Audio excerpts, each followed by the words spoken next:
meeting of the Transportation Commission is called to order. Will the staff please call the roll? Here. Connell? Here. Binder?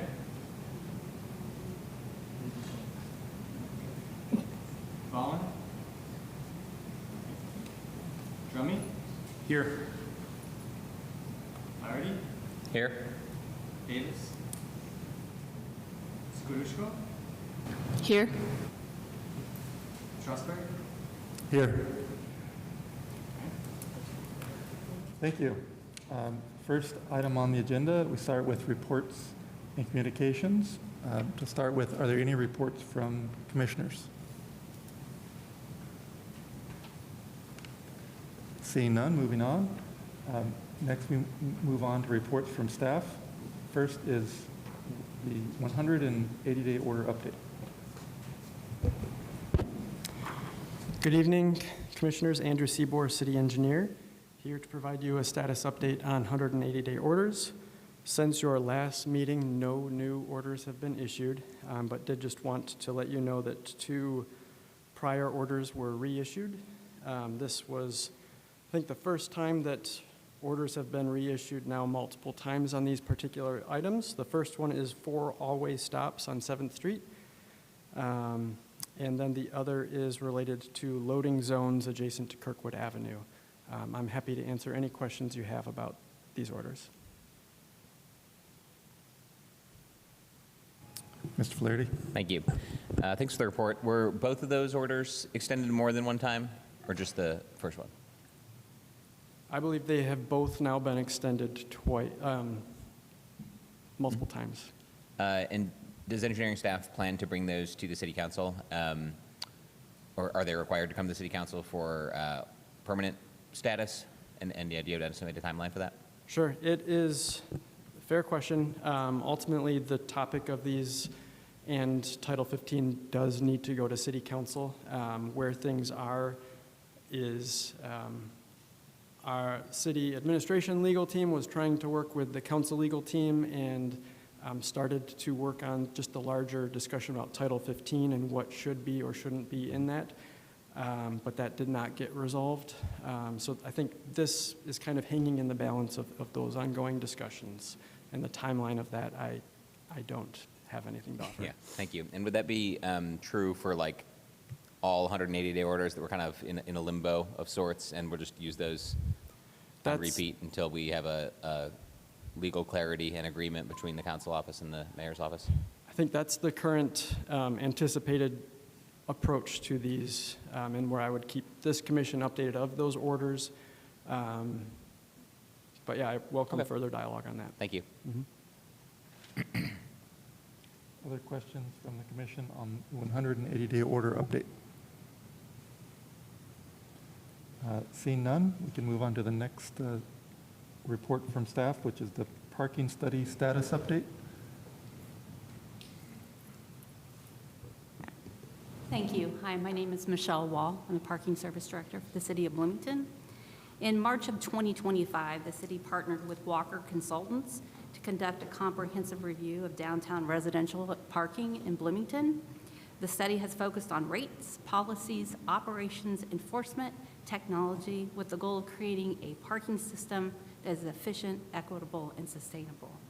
Throughout 2025, the Walker's project team conducted stakeholder meetings, site visits, public surveys, and gathered community feedback. The Transportation Commission has continued to be informed about updates and has been a part of a dedicated presentation. From December 2025 through March of 2026, the draft report was revised following a leader project consultant immediate departure from Walker. Also, an internal review was done. It was then recently shared with the working group, which is made up of representatives from ESD, Planning, Engineering, and Public Works, as well as the parking service team for additional input. So looking ahead, the next several weeks will be focused on review and discussion. April 17th, the draft report will be presented to this commission with comments in writing requested by April 24th. April 27th, Parking Services will present key findings including potential rate changes, enforcement updates, and new parking technology. And any additional questions will be collected for written follow-up at that time.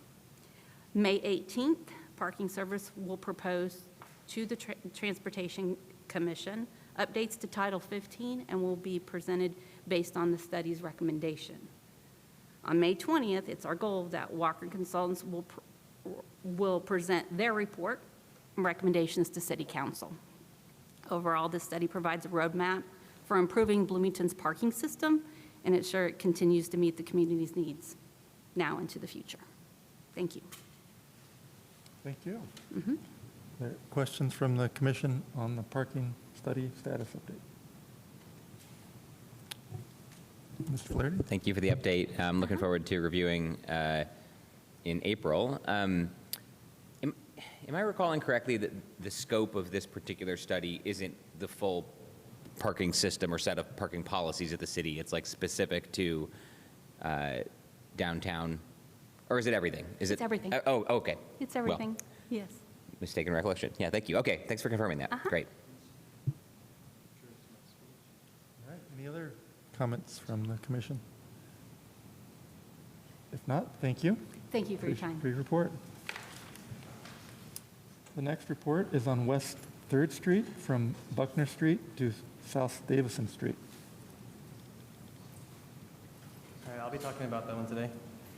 So on West 3rd Street, there are several blocks of traffic calming islands that require drivers to do a chicaning maneuver where they have to go left and right, and that encourages them to reduce their speeds and use 3rd Street less as a cut-through route.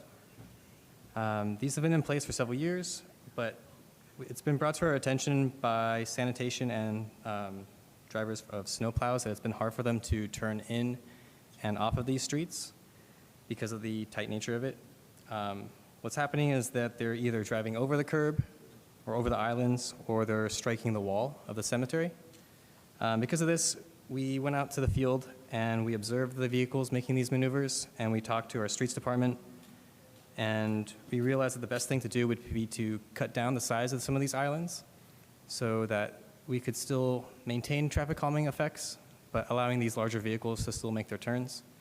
I did note that sanitation and snowplows were the ones that we're aware of, but I'm also assuming that larger vehicles for deliveries are also having these same challenges. And so if we look at the image, the two blocks that we're looking at are Buckner and Davison. Buckner is the one that's on the east side, and then one block to the west is Davison.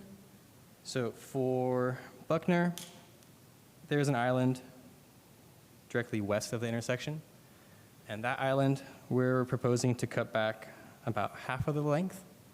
And then over at Davison, on the east side of the intersection, we're doing the same thing. We're going to cut back the length of it about a half. And then to the west of that intersection, there's an island that we tried to keep as much of the space, but due to simplicity and just to prevent future issues with vehicles, we're just going to remove the entire island. We believe that even if we remove these islands or make them smaller, that will still have a traffic calming effect. But it'll still allow larger vehicles to make the turns and not damage the islands or the wall. Thank you for your report. Thank you. Comments from commission? Mr. Flaherty? Thank you. This is really interesting. Does anybody actually know how long those islands have been there? Quite a while. Like, I want to say 25 years or more. I'm just curious that I'm sympathetic to the changes. I understand the constraints. I'm wondering what changed. We've just been sort of tolerating folks running into things for multiple decades. Did vehicles get bigger? I don't know. Anybody have any opinions or thoughts?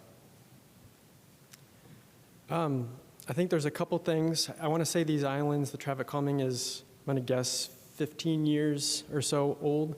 Certainly pre my time, but not much before maybe. I think what is really generating the timing of this now is both just, I guess primarily what's leading to it right now is a resurfacing project. The road hasn't been resurfaced since these islands were going in. So by nature, we're needing to reevaluate this corridor like we do all others, and that's what why we're exploring making changes along with that project. Got it. Okay. Thank you. Thank you. Other comments from commissioners? If not, thank you for that report. Now we move on to the part of our agenda for cases. The first case is TCI 2601. It's a transportation inquiry regarding Morningside Drive and Smith Road.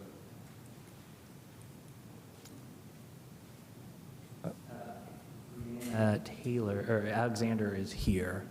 Now would be the chance to take the microphone.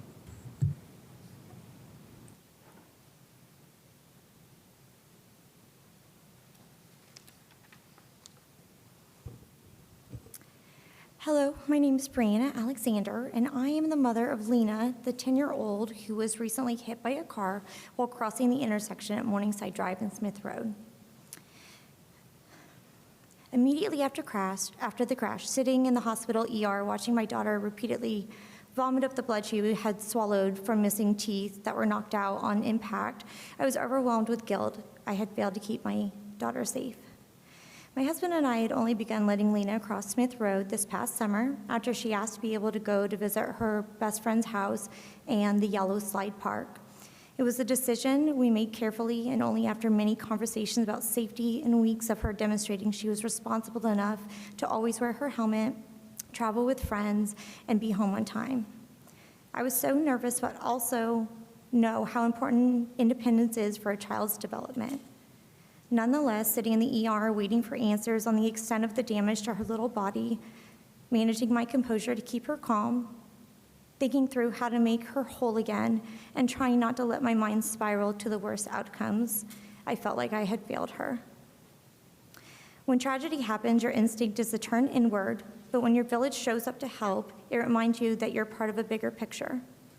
Before we even got home from the hospital, a neighbor had organized a meal train to help take the pressure off while we focused on Lena's care, and almost immediately dates filled up and messages of care and concern were rolling in.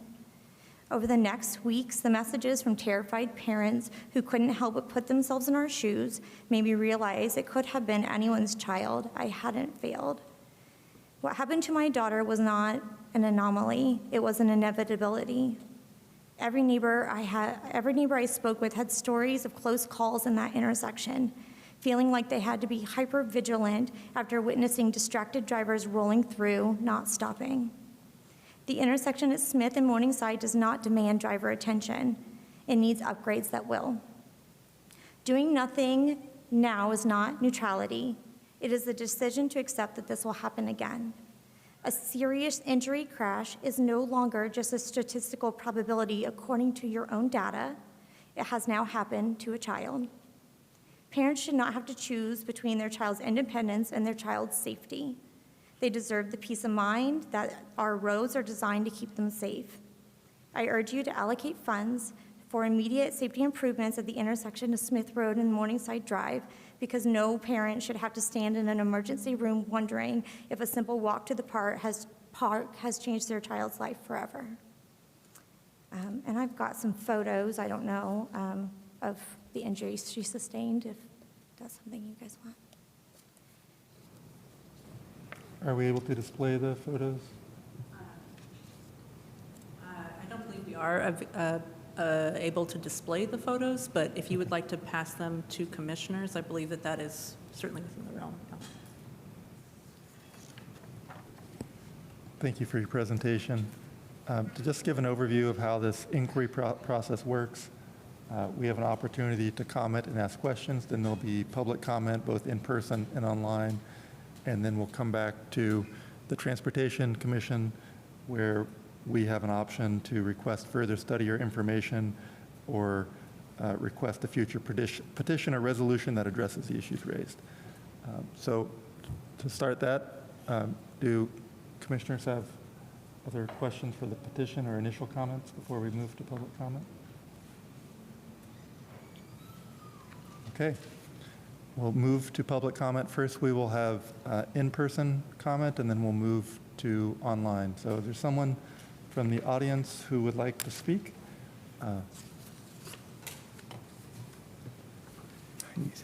Before we start, The speakers must sign in and be recognized by the chair. Oh, okay. We're limited to 3 minutes, 3 minutes per speaker. Direct dialogue with the commission are not permitted. Remarks must remain respectful. And Zoom folks can use their raise hand feature to be recognized. Thank you. With that, as soon as you're signed in, what's your name? Lawrence Ruich. Thank you. Good evening, and thank you for holding this hearing. Your willingness to listen and engage reflects a deep commitment to the residents of Bloomington, and that matters. It signals that our community is not just managed, but cared for. As noted, my name is Lawrence Ruich. I'm an educator of more than 20 years, and I come before you on behalf of the Park Ridge East Neighborhood Association and the families, children, and residents who move through the intersection of East Morningside Drive and Smith Road every day. As an educator, I've long believed that the spaces we inhabit, our classrooms and our neighborhoods, should function as learning environments, and in any true learning environment, people must feel safe, seen, and supported in order to grow. Right now, this intersection is not reflecting those conditions. This is a space where children walk and bike with family and friends, where families cross to access parks, and where residents navigate by foot, bicycle, personal vehicle, school bus, and public transit. It is a shared space, but it is not yet a safe one. What we are seeing is not an isolated issue. It is a pattern. Drivers rolling through stop signs, speeding through a designated greenway, near misses that have become normalized. And then, on October 6th of last year, that pattern became a reality. A child was struck. In education, we talk about knowing those in our care, understanding needs, responding thoughtfully, and adjusting our actions accordingly. Our community is telling us something clearly. This intersection is not meeting those needs. To care for a community is to respond, not after tragedy, but in anticipation of it. We are asking for visible, immediate signals that help drivers recognize the seriousness of this space, especially in an age of increased distraction. High visibility stop signs with flashing borders, rumble strips, or speed tables along Smith Road. These examples are not simply traffic interventions. They are messages. They communicate. Slow down. People matter here. A caring community does not wait for more data. When the lived experience is clear, it listens, it responds, and it acts with both humility and urgency. This intersection has already been identified as high priority. Now is the moment to align that designation with action, because ultimately the measure of a community, like a classroom, is whether its members feel safe enough to live, to move, and to grow within it. We are not asking for consideration. We are asking for action so that no family in our community has to learn about safety through harm. Thank you for your time and care.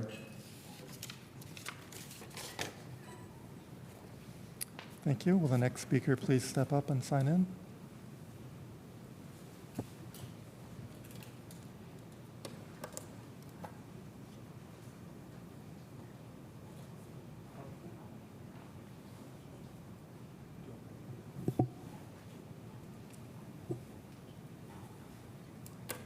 Hi, my name is Leason Iverson, and I'm here with representatives from Girl Scout Troop 1900, all friends of Lena Alexander, the 10-year-old who was struck at the intersection we're talking about. Living in the land of what-ifs is not a unique experience as a parent. Our daughter's second grade teacher, in fact, has a name for this, and it's called the what-ifs monster. What if she falls? What if she's made fun of? What if she doesn't make it home this afternoon? Or all of what ifs I've heard in my own mind. Now that one of my worst fears became a reality with the accident involving our oldest daughter's friend, Lena, I find my fear being driven to action. So here we are, Girl Scout Troop 1900, and others we know, to share our concerns with the lack of safety in the intersection adjoining sibling neighborhoods Park Ridge and Park Ridge East. I implore you to actively listen to the girls' thoughtful statements and consider their courage as 10 and 11-year-olds coming to this meeting, speaking their hearts and minds. And I ask that you consider and strongly urge you to improve the safety of the intersection. And learning more about its history from other neighbors who have been there for decades, I found out about not one, but 2 or 3 other accidents that occurred that led to death, including a 20-year-old, bright, altruistic girl named Susie, who lived in Park Ridge East for the summer with her parents. Any chance at saving one more kid from being hurt or adult, one more parent from pain, will make our community that much safer and maybe even squelch another what-if monster in this mom's mind. Thank you for your time. Thank you so much.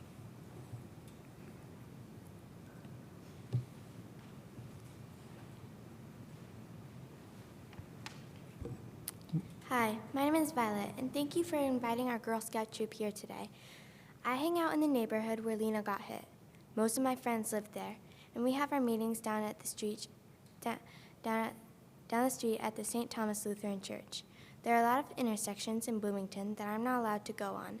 This is because my parents worry about this happening to me. When my mom told me that this happened to Lena, my heart was shattered. How did this happen? My question was answered. She got hit because the driver was on his phone. This is illegal, right? But there are people who do it anyway. There are a lot of people who get hit by drivers who are on their phone. 8 to 10% of cyclists who are hit by cars were hit by drivers who were on their phone. Yeah, that's a lot. And think, this could happen to anyone. Lena's outcome could have been different if she wasn't wearing a helmet. Our troop wants to make things like this never happen again. Some of the most effective ways I think would help is rumble strips, bright pink paint on crosswalks, or flashing lights. These aren't big changes, but we could save a life. Thank you. Thank you so much.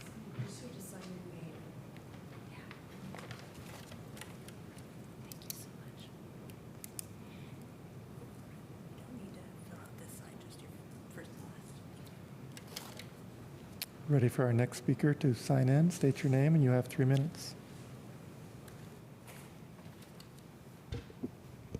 Hi, my name's Nicole. I'm a girl from the Girl Scout Troop 1900. We're here today because our friend Lena was tragically hit by a car while biking through the intersection with Morningside and Smith Road. This happened because the person that hit her was on their phone. Lena's accident was not the only accident and will not be the last if you don't make a change. If we don't do anything, the people being hit there might not be as lucky as Lena. People walk, bike, and jog across that intersection all the time. An accident is bound to happen if you don't do anything.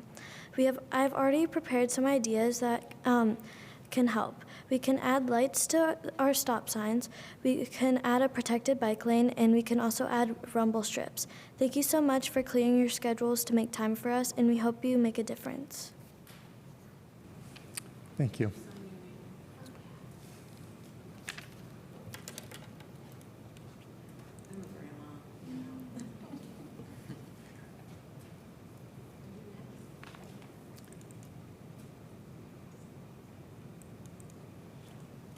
Ready for our next speaker to sign in. State your name. You have 3 minutes. Thank you.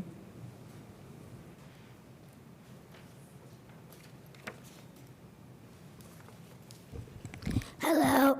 Sorry. Thank you for inviting me and my troop tonight. My name is Elena Iverson, and I am one of Lena's good friends from school and Girl Scouts. I live in Park Ridge East, the same neighborhood that Lena lives in, across from the intersection.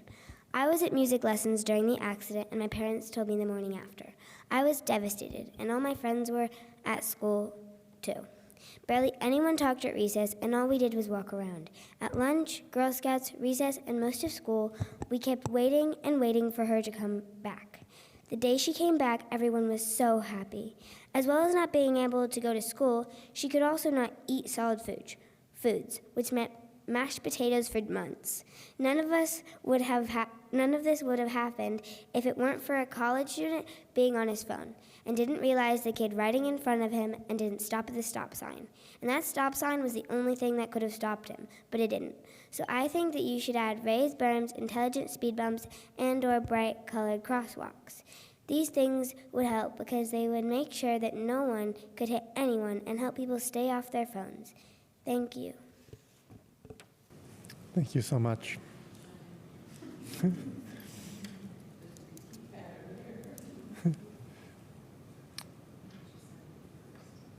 Yeah.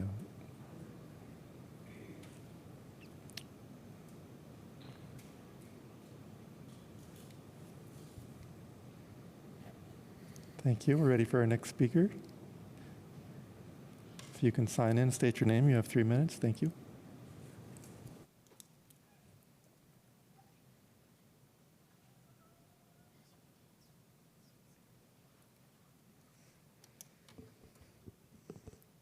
Hello, my name is AJ. I am 10 years old and I am a part of the troop 1900.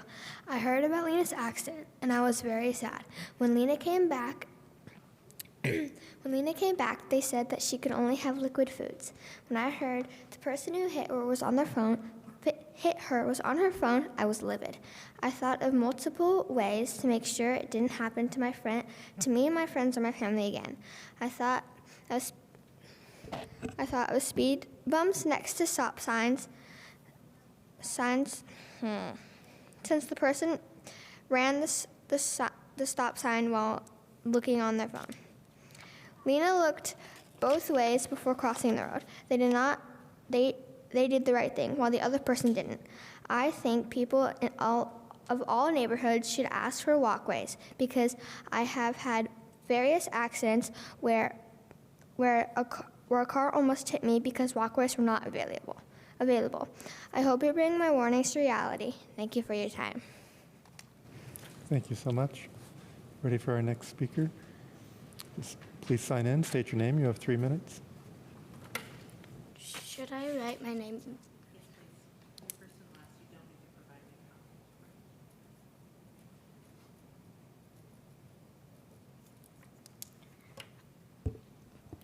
Hi, my name is Lena Alexander. I am the person that got hit by a car while riding my bike through the intersection at Smith and Morningside. I'm here to talk about the safety of the intersection and why you should do something about it. Even though I followed all the safety rules, like stopping and checking both sides of the road to make sure it was clear, traveling in the crosswalk and wearing bright colors, the driver ran the stop sign and crashed into me, breaking my jaw in 3 places and knocking out my 3 front teeth.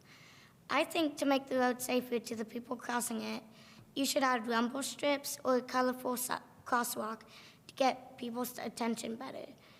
You should make the road safer because the intersection goes between 2 neighborhoods which both have city parks. Therefore, lots of people go through there, so they should be able to cross safely. If you don't add improvements to make the road safer, then it might not be long until another kid gets hit. And if they're not as lucky as I was, then their hit might be worse or even fatal. Thank you. Thank you so much. Thank you. Please sign in, state your name. You have 3 minutes.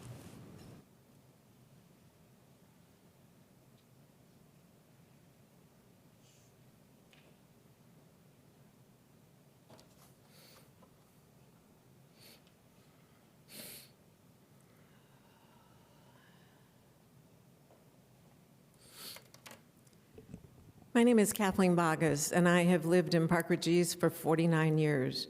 I've served on the traffic committee for Park Ridge East for more years than I wanted, but at one time when we were trying to get sidewalks on the north side of Morningside, it took us 10 years to make that happen. We met with the engineers. We just happened to mention that, oh, by the way, there's no slow down for children at the park. That was put up the very next day because I think we were violating national law. But it shouldn't take forever to make these things happen. It took us another several years to get speed bumps on Morningside. I think Brianna was on the traffic committee at that point to see that happen. Some of the reasons given for us not getting speed bumps were there haven't been enough accidents yet on that road to put speed bumps in. Well, folks, that is utterly ridiculous. We've had accidents on Smith and Morningside before. I don't know how many times in 49 years I have sat there trying to get out going west, and people just blare through coming from the north. No, never coming from the south have I seen it, but coming from the north. No acknowledgement that there's even a four-way stop there. It shouldn't take forever. It's pretty obvious we have a problem. And it's taken, sadly, it's taken Lena having an accident, and she has long-term effects of that. She mentioned she broke out 3 of her permanent teeth.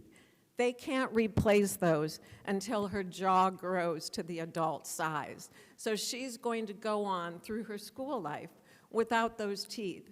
Fortunately, she has very good friends that are supportive. But this shouldn't be happening. We don't need to have more accidents at that intersection to let you know that it's dangerous. You can't see the stop sign for the branches, but even then, if you do see it, people don't stop. So something more than lighted stop signs has to happen there. Obviously, I'm emotional about this. They did a wonderful job. We just shouldn't see kids getting hurt again. Thank you so much. Next speaker, please. Sign in, state your name. You have 3 minutes. Thank you.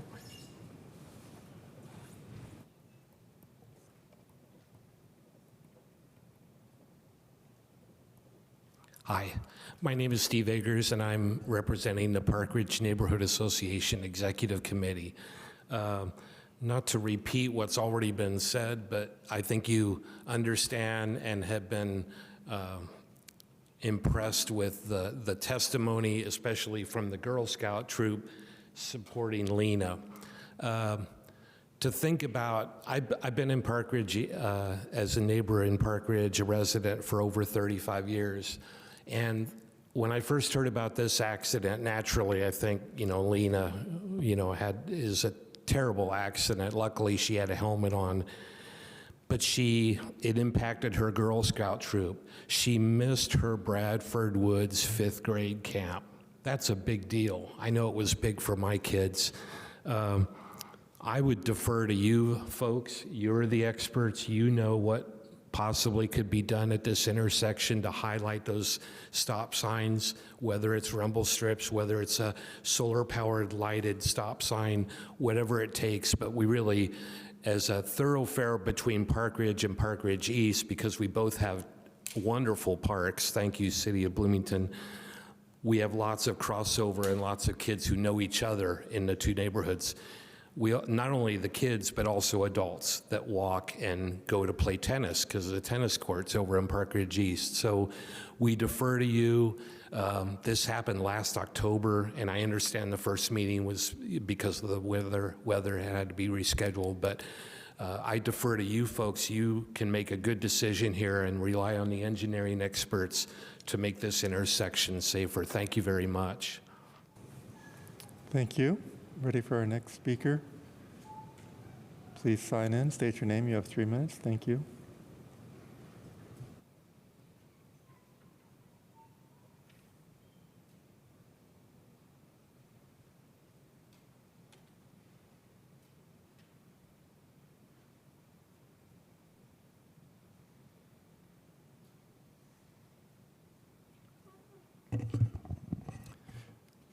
Hi, I'm Jim Schrader. I am representing the Bloomington Bicycle Club.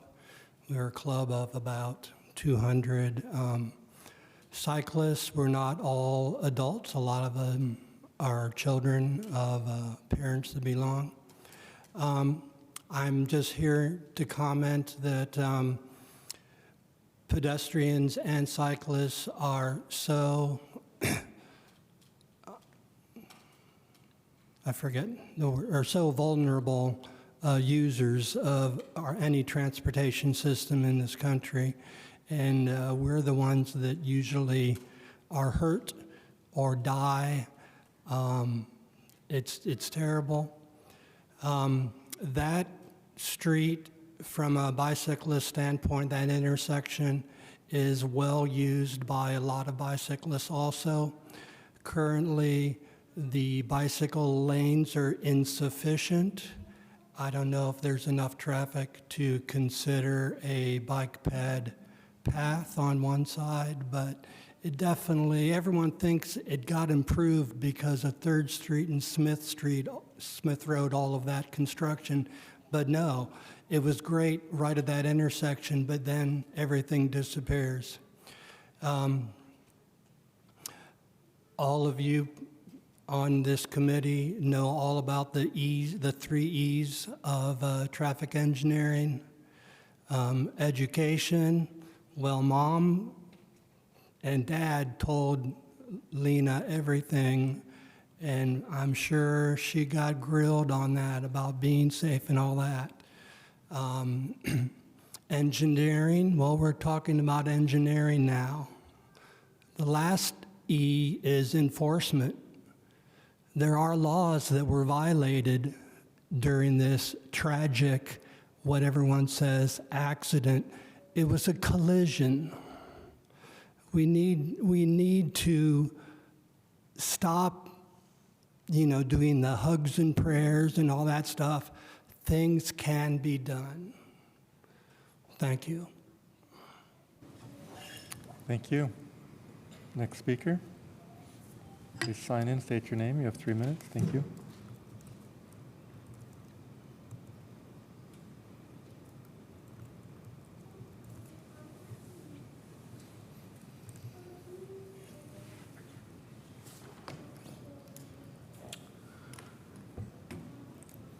My name's Daryl Bogus. I lived 3 houses away from that intersection since 1977. I have learned to distinguish between the sounds of thunder, car wrecks, and squirrels tripping the transformer for the power line behind my house.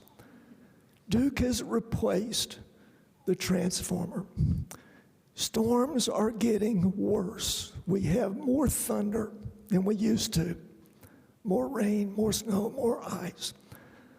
We don't have much problem with the transformer now that it was upgraded. But we have a continuing, real, and present emergency at the intersection of Smith and Morningside. I've seen city police parked 1 block towards town on the west side, on Morningside, waiting to see the next car that comes running through the stop sign. And then they turn the lights on and they go issue a ticket. Well, that's nice, but that's not effective. What we need is multiple modes of communicating to distracted drivers. If you're not familiar with the street, go and drive it. Go down to 10th Street and see what's been put up there recently. The flashing lights, the strobe lights, get people's attention visually. We need rumble strips. We need auditory notification that people can hear. People learn different ways. Some people remember what they see. Other people remember what they hear. We don't just need a sign. We need stripes across where the walkways are. Visual, multimodal, immediate, not next year, not next month. Next month starts this week. It's springtime. The kids are out. The dandelions are blooming. The drivers are driving. The bikers are biking. The time to act is now. You heard from the experts. I'm really impressed with the expert comments and opinions that you heard today. You got the picture. Now let's do something. It's your turn now. Thank you so much. Is there another speaker in council chambers? Thank you. Thank you, President Strasburg, Councilmember Flaherty, and members of the commission for having the Girl Scouts here this evening and for listening so attentively. I know that means the world to them to have your attention.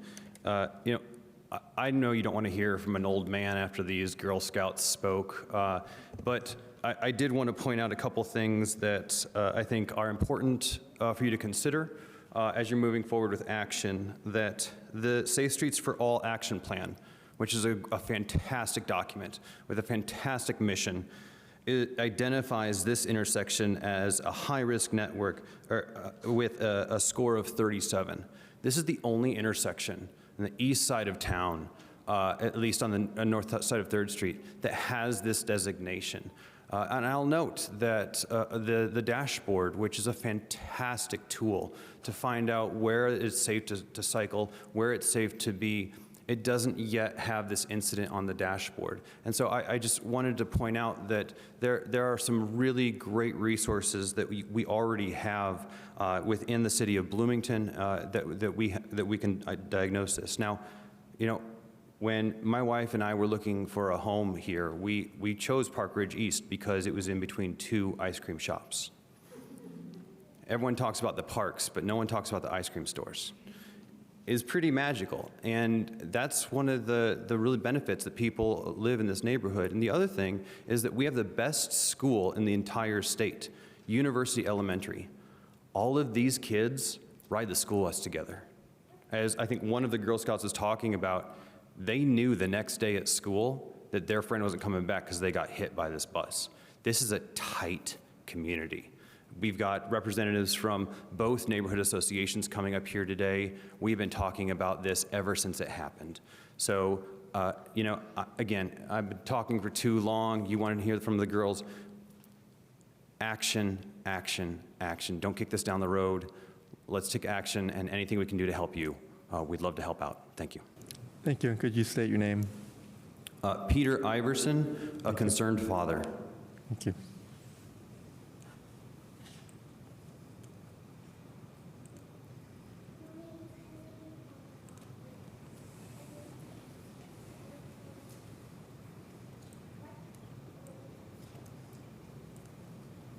If there's another speaker in council chambers, you can go ahead and make your way towards the podium.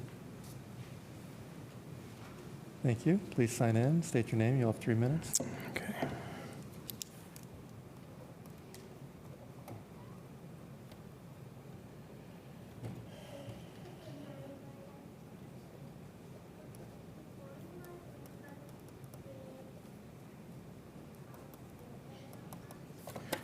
Hello, my name is Zach Muller. My wife and I recently purchased the house that's on the northeast corner of this intersection. It's a 3901 East Morningside. I just want to say for a second that I admire all these young folks who took the time to come here, and it's really important to hear their voices. The previous person just said, I don't know what more I can say, but I think that if they can spend their time after school and getting up and, working through it, this being kind of a difficult thing to do, I don't think there's any reason why I can't do the same. My wife and I aren't parents, but I don't think that really matters in the grand scheme of these things. The last thing that I want to do is see, our local government fail the people who live in it. And, frankly, I've got 2 minutes left in my public comment. I can see we have a Ring camera over our driveway, and I can see that intersection right now. And so I think that I'm going to spend, let's say 1 minute. I'm going to spend 1 minute, and all I'm going to do is every time that a vehicle rolls through this stop sign, I'm just going to call it out. And I hope that we have some mathematically inclined young folks who might be able to keep track of it for me. Just keep a little tally or something. So let's start. Oh, look, there's one going southbound.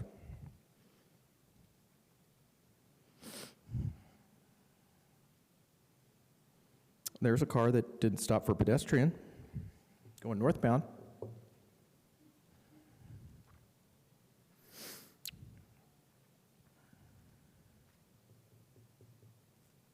Oh, there's another one.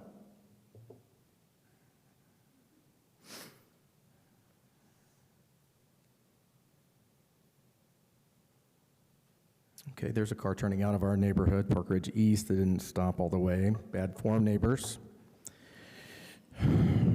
Up northbound, missed one. There we go, one going northbound.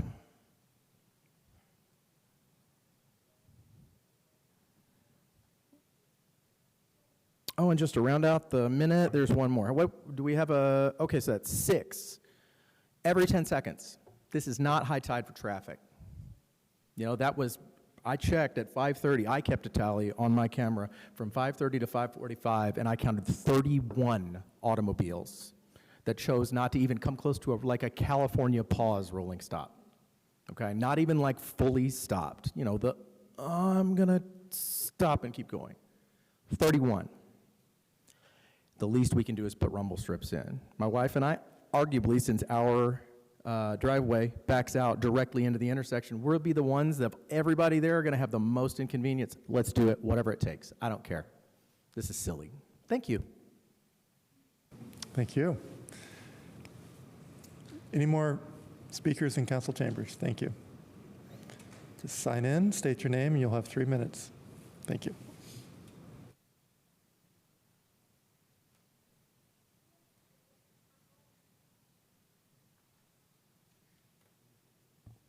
Hi, my name is Marissa Koblentz. My daughter was with Lena at the time of the event, and so I'm here just to echo everybody else's plea that something be done to help. That was October 6th, and my daughter has not ridden her bike across that intersection since. I don't know if or when she will. And so she was best friends with Lena at that time, and like that has been really hard in their friendship because there was frequent back and forth, and neither of them have crossed that intersection since. So a very long-term effect on our family and that friendship. And so I echo everyone else's plea to do something to make the intersection safer. I definitely want to see the city of Bloomington really back up their support for kids and cyclists and pedestrians with action at this intersection. Thank you. Thank you. Are there other speakers in council chambers? We'll move to online, and then we'll have another opportunity for people here. Is there anyone online who has raised their hand to talk? Yeah. Hopi S. Hopi S, please state your name, and you have 3 minutes.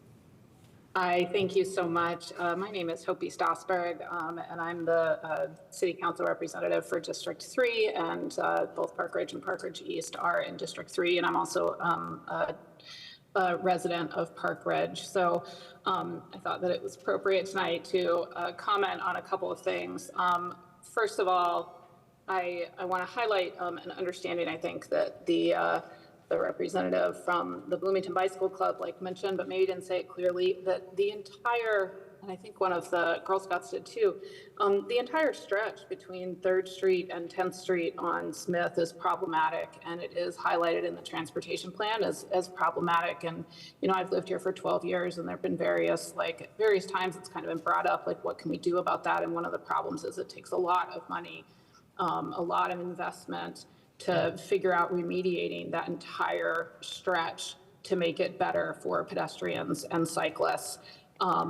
And so I wanted to highlight that as kind of like recognize that is part of the conversation and part of the problem. But going to this intersection specifically, as somebody mentioned, it is a neighborhood greenway crossing.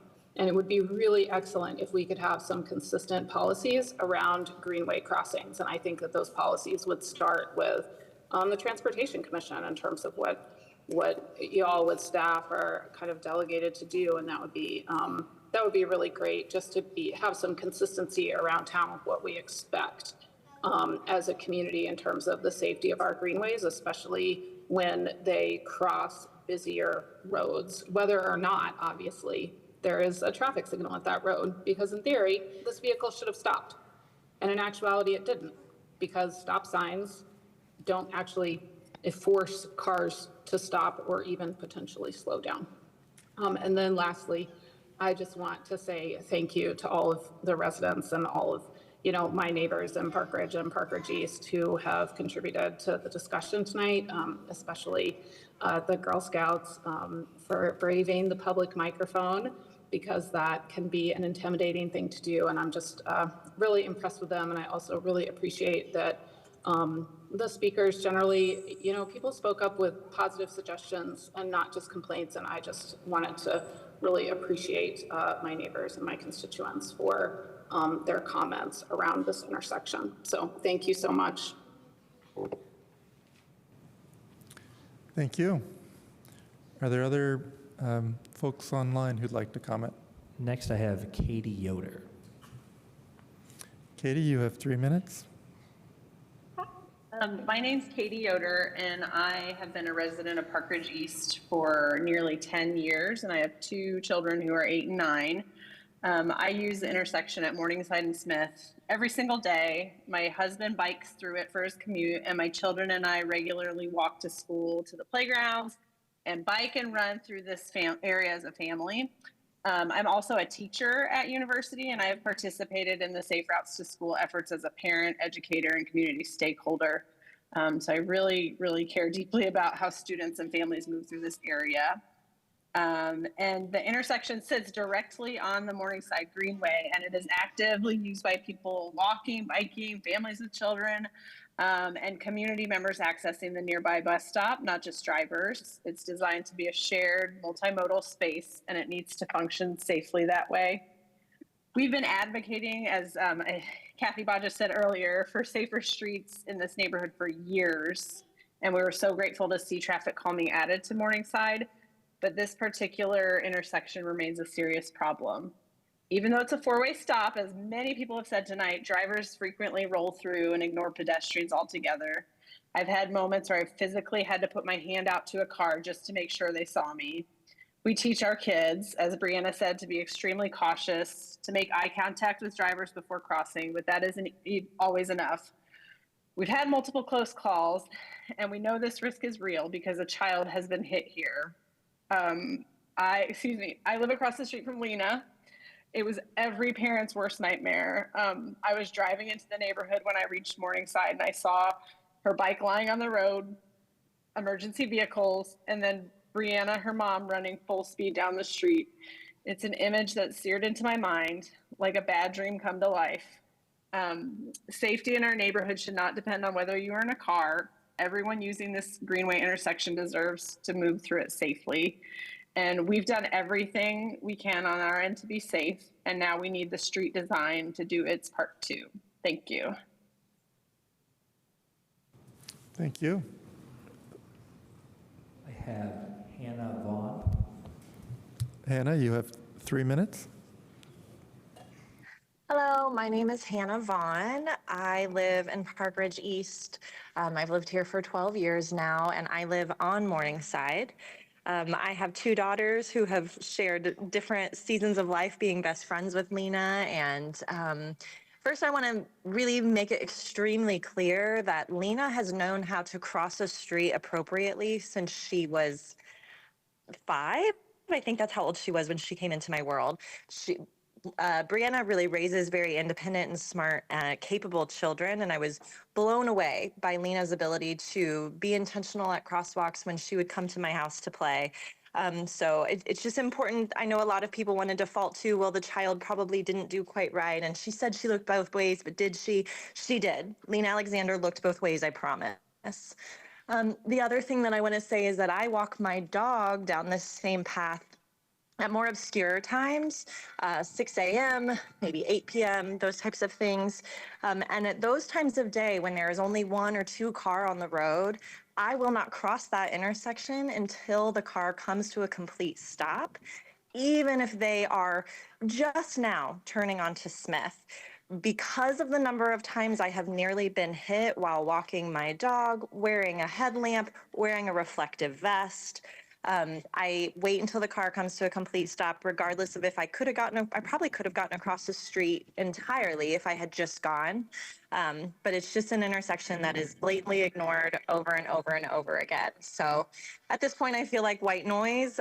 You've heard from the girls who broke their hearts, finding out what happened to their dear friend. And it just kind of can't be ignored. It has to be fixed. Thank you so much. Thank you. I also have Maria. The name again? Marianne Dorsey. Marianne. Marianne, you have 3 minutes. Thank you. Thank you. My name is Marianne Dorsey. I'm currently honored to serve as the president of the Park Ridge East Neighborhood Association. I've been impressed with everyone who's spoken tonight and all the comments and data that they've shared, especially the Girl Scouts. I trust that many people there are concerned about this situation and want to do something, but I think as Daryl Bogus put very well, it's time to do it, or over time to do it. I know we share stories, but sometimes stories actually have effect. As a young girl, I lived in Indiana on a street that had similar issues. My close girlfriend, best friend, got hit by a car and broke her arm. It flipped her over the car. So similar to this, the Girl Scouts, and I was one of them, and neighbors went to the county at that time and said, please, please, please do something with this street. Everyone was concerned. Everyone wanted to do the right thing.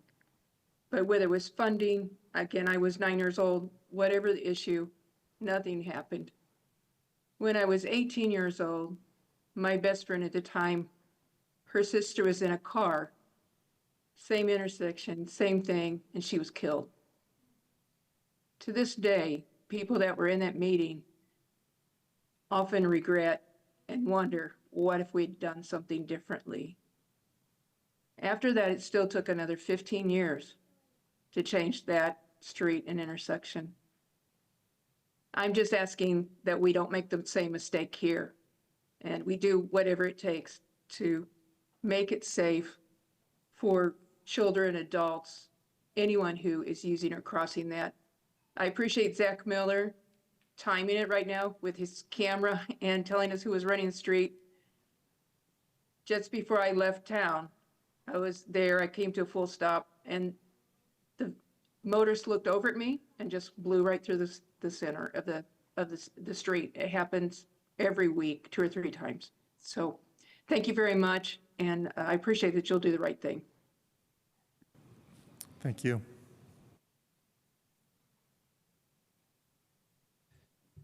I'm not seeing anyone else online. Thank you. Anyone else in council chambers? Last chance for public comment. Seeing none, we'll move to back to the commission. And as we make this transition, I want to clarify some context, both for ourselves and for the public. What the commission can do at this point is we have 3 options. We can recommend no further action. We can request additional study or information, or we can request a future petition or resolution be placed on an agenda, identifying a clear and actionable outcome, directive, or policy objective. So that's something for commissioners to keep in mind. I also want to provide some context because we had a similar inquiry, unfortunately, just last November. It was a vulnerable user, pedestrian, crossing a crosswalk when it was their turn, who was struck by a driver when it was not their turn. I want to tell you about the outcomes of that, as that can affect, as useful context here. In that case, we passed 2 resolutions, and it's an option we have tonight to passed more than one. We passed a motion for staff to develop a resolution that reviews city policy on citing drivers for traffic violations, in particular for alignment with Safe Streets for All and Vision Zero goals. That was one of the points that our speakers brought, is that the driver was distracted. And we want to make sure that in terms of enforcement, that we're doing as much as we can. So something is in motion there already. At that time, this was for College and Covenanter crossing College Mall. We passed a motion to request staff to conduct additional study of the College Mall Road and Covenanter intersection in the context of contemporary safety standards for the greenway system. What that incident had in common with this one is it was a greenway system, a system of routes that the city has promoted as safe, crossing a busy road where a vulnerable road user was struck. So with that introduction, I'll move to commissioners for a comment. Chair Strasburg, would it also be appropriate to ask questions of staff at this time? You may. Okay, thank you. Yeah, so compliance is well, enforcement is definitely one issue here, and I think we've already taken a step to advance policy, hopefully policy change on that front, but recognizing, as a lot of this commenters did, that we're really aiming for safety by design to the maximum extent possible. And I'm curious for the engineering department's perspective in a situation like this, so from a design standpoint specifically, when we're looking at an always stop with poor compliance maybe on the high volume street, what additional options do we even have in our toolkit to increase safety by design in a situation like that?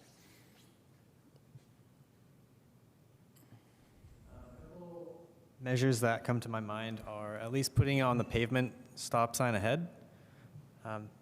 That just gives more notice to people, but other things that we could do are add a raised crosswalk at the intersection to encourage people to slow down, or a traffic calming device ahead of the crosswalk, so that if they're not paying attention, they would go over that and be warned that they're going to go over something. We could also add a traffic island just to visually narrow the area. Thank you. And any other thoughts about the efficacy of some of the other options that folks raised in comments? So I'm recalling rumble strips and maybe the possibility of, like, I think I've seen stop signs that have like lights around the outside of it, right? Or things like that. Yeah, I think the rumble strips would also be effective at helping people to be brought back to attention. I'm not aware if rumble strips are something that we usually do before stop signs. I think we usually do them before construction zones or curves. And the idea of lights on stop signs, I think that would also be good to draw attention to the stop sign. But in this case, if the person was looking at their phone, I'm not sure if adding lights to a stop sign would do that. Thank you. Yeah. If I can add something, if I don't necessarily agree with the ideas that you guys brought up, it's not saying that there are other things that we couldn't do. Yeah. Okay. Mr. Kopic? A couple things. One of them, what about changing the crosswalk markings instead of just the two lines to put in more of the mid-block or piano key crossing? What does it take to do that? Simply, that would just be to have our crews go out there and paint it. There already is a marked crosswalk, and so we've already said that there's sufficient volumes of pedestrians crossing to have a crosswalk, so we would just be upgrading it to continental crosswalks. So you will be upgrading it, or? We can. I'm going to say, because it's kind of, I mean, those are kind of used to designate where people don't really expect a crosswalk, and that's a pretty open area when people come through there. But what does it take to get rumble strips put in? Because, I mean, even though it's not a curve or whatever, I mean, it's kind of an area where people do roll through or just drive through because it's, like say, it's kind of wide open. Are rumble strips an ordinance matter, or is it just, what creates getting rumble strips? What is needed to create rumble strips being put in? Andrew, do you want to talk about that? I'm going to defer to Andrew. Thank you. Andrew Seabour, city engineer. A couple things. I guess rumble strips would be a new tool for the city of Bloomington, especially in a residential area like this. Typically, a lot of guidance would suggest not using rumble strips, whether they're linear along a center line like you would see on a freeway, or on the approach to a curve or something like that. They can generate a lot of noise. So that is just a thing to be aware of. So if it's something that we're hearing, if the commission asks us to further evaluate it, that's something that we could do, but just to be aware that generally they're not industry-suggested treatment in urban contexts or adjacent to nearby residents. Another thing just to reflect on too, that just for maybe the commission's awareness is frequently we will receive requests for always stops with the desire that those will be the tool that makes an intersection safe. Sometimes staff may not agree with that suggestion and say there maybe are other treatments. And an example of this intersection and some of the things you're hearing are potentially a reason just for awareness that when there are a higher volume road intersecting a more minor road, drivers tend to not always fully respect the stop signs. So just that is a part of it, and just wanted to draw some attention to that too.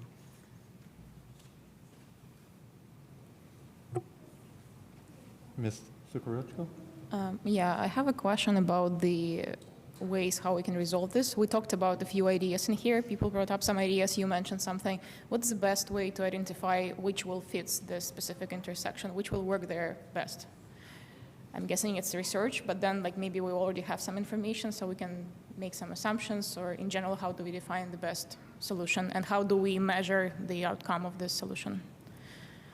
Those are really good questions. I think that's a part of what this inquiry process is, so the commission can certainly request staff to do a further study if there are particular treatments or ideas you would like staff to do further evaluation on or research. We'd be happy to and to share the findings at a future meeting. So that's certainly a tool. And I'm sorry, if you guys are asking questions and I'm not answering them all, that is not on purpose. I am struggling. Was there more to that? My second question was about the metrics. How can we measure the efficiency of this solution? I mean, we need to assume something and then we'll test it out, I'm guessing. So. Yeah, there's various options. A lot of them can take and consume time and resources on staff's part. There's things that we could do like evaluating compliance. What are speeds? We could do a compliance study of how many people are stopping, how much are they, or how close are they coming to stopping. Longer term, you can measure crash trends, which is not what anybody wants to do, but I think compliance is something you can assess and measure over time. And I think I have a follow-up question. So I'm sure we have similar situations in other areas of the city. I wonder, do we have any numbers or data on what solution worked in there, or what can be reused, like similar context and solutions which worked or didn't work? Can we use that information somehow? I think generally that's a thing that I think staff is always trying to keep in mind, is when we look at a particular location that's getting more attention, is just keeping the larger network in mind, in that wanting to make sure that we're being consistent and appropriately prioritizing things across the entire city, recognizing there are other crashes where we don't always hear about or we don't have really compelling cases for, so just being mindful of that. But do we have any place in the city which is similar on what we discussed in here in terms of the load, in terms of the number of people, trafficking, all of this? Any similar examples which can be referenced to? There probably are, and I'd probably want to think through that and maybe share that at a future meeting. I'll ask a question. Some neighbors have suggested a mural at the intersection as a possibility. Is that just to get people's attention more? Is that a possibility?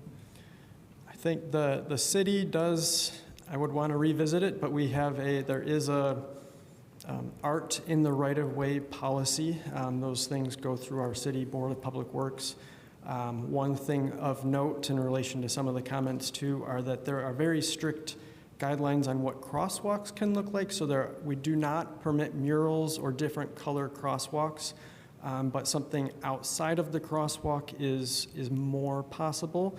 We haven't seen a mural on a road like Smith. They've generally been on more lower volume local streets. So those would be just things that would be looked at. And logistically, would there be a problem with whatever temporary closure to make something like that happen? There's always a process to work through things. Okay. We have major roads that closed at different times. That's possible. Thank you. Just a quick question. Of all the different options we've talked about, which would be the one that would be able to be completed the fastest, quickly? I think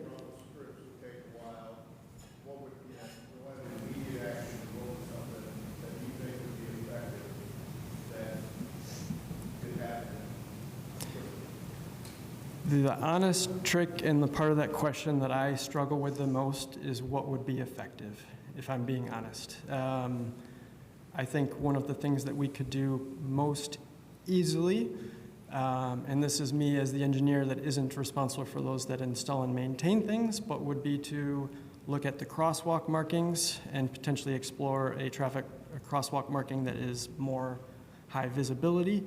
But would that have stopped a driver that wasn't looking at the stop sign? But that would be probably the easiest thing that could be done that might have some help. Go ahead. Is that yeah. I had one other question about a treatment type, which is I'm seeing increasingly used in Bloomington, maybe in slightly different context than this, which is flexible delineator posts that actually create a vertical barrier. And I think in other cities, at least, I've seen approaching an intersection on both sides. So say on like the bike lane stripe on one side and the center line on the other. It does have quite the effect, I think, of visually narrowing the space. If you are diverting at all, you hit something, right, that's not going to damage your car terribly, but it gets your attention, certainly. What are your thoughts about that type of treatment in this type of situation? I think that's something we'd be open to evaluating and looking at. There's probably some implications that I'd want to make sure we're being mindful of. And also going back to the prior question about what could be done soon that might help. Another option is just making sure stop signs are visible. I believe they are, especially going northbound, but another way that we've done in locations where they're not always visible or where there are obstructions is to put stop signs on both sides of the road. So those would be like more near-term, lower cost type things that could be looked at. Thank you. I have more process questions. Okay. Yeah. Mr. Kopp? One more question, Andrew. Hank was here about some monies that you had to try some things on different intersections a couple meetings ago. Would this be, one, are you going to be looking at this intersection? And two, is that one of those intersections you might put some of that money towards the temporary, I don't know, design or redesign of the intersection? That's a good question, and I don't know if Ryan or others might have more. I don't know if we've gotten to that level of detail, but looking to Hank's boss. Yeah, Ryan, Planning Services Manager. I don't believe we have an exact list nailed down yet, so we can certainly look at it.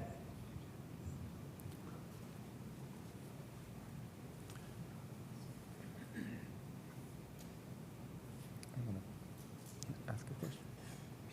Okay.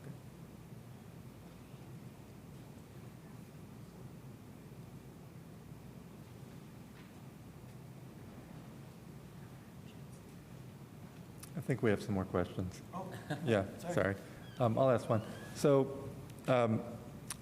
looking at our city at the subset of places where greenways cross busier intersections, are there places in that category where we have done treatments that we wouldn't otherwise have done if it was just a two car-focused roads intersecting each other? That's okay if you don't know off the top of your head. I don't know, nothing is coming immediately to the top of my mind. I know when we have done greenways, we've looked at stop signs and removing them, but that would be more on a minor road configuration. Yeah. Do you think that could be a justification for an upgraded or different kind of treatment, specifically when greenways cross other roads? I think so. I think in maybe other examples might be where there are not always stops, but where we would have, like I'm thinking of really major roads where we might put a pedestrian hybrid beacon type signal, or we would put medians in the center of the road to enable users to cross one lane at a time. But most of those, they wouldn't have the always stop. So this is what this intersection has today. I got it. Highland and Thornton?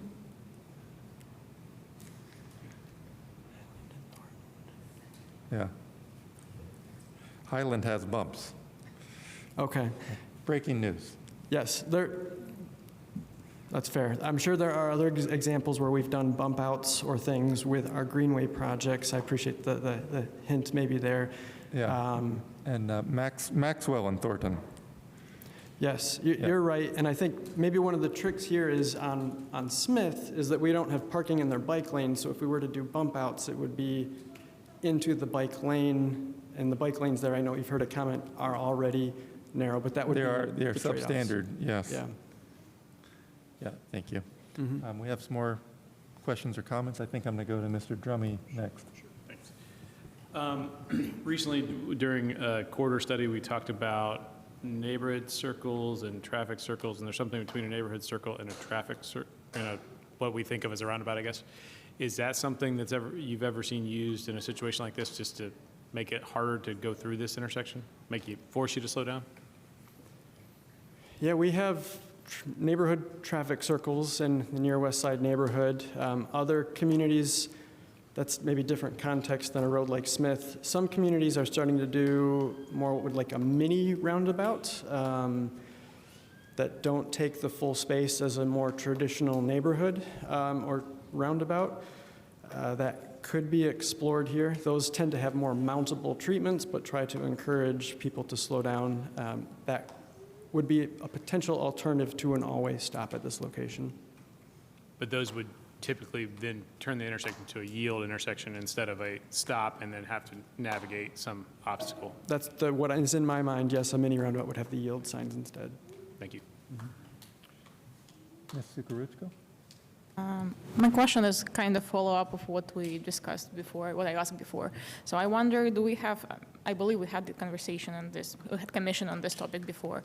I wasn't part of that, but I'm just curious what kind of information or like data we already have around that context of that area, like which can help us to choose which solution could be. Of course, if you don't have any answer right now, it's fine, you can deliver it later, but I'm just curious, do we have anything on hand already? And I'm sorry, I missed that. No problem. The question is, do we have any data or information which explains the context and helps us to understand which solution we can lean towards? Sure. I think that would probably be a part of a further study, and one that I think is already going to be forthcoming for the prior inquiry that was referenced at College Mall and Covenanter. So more to come, and that would be an option that we could present in the future.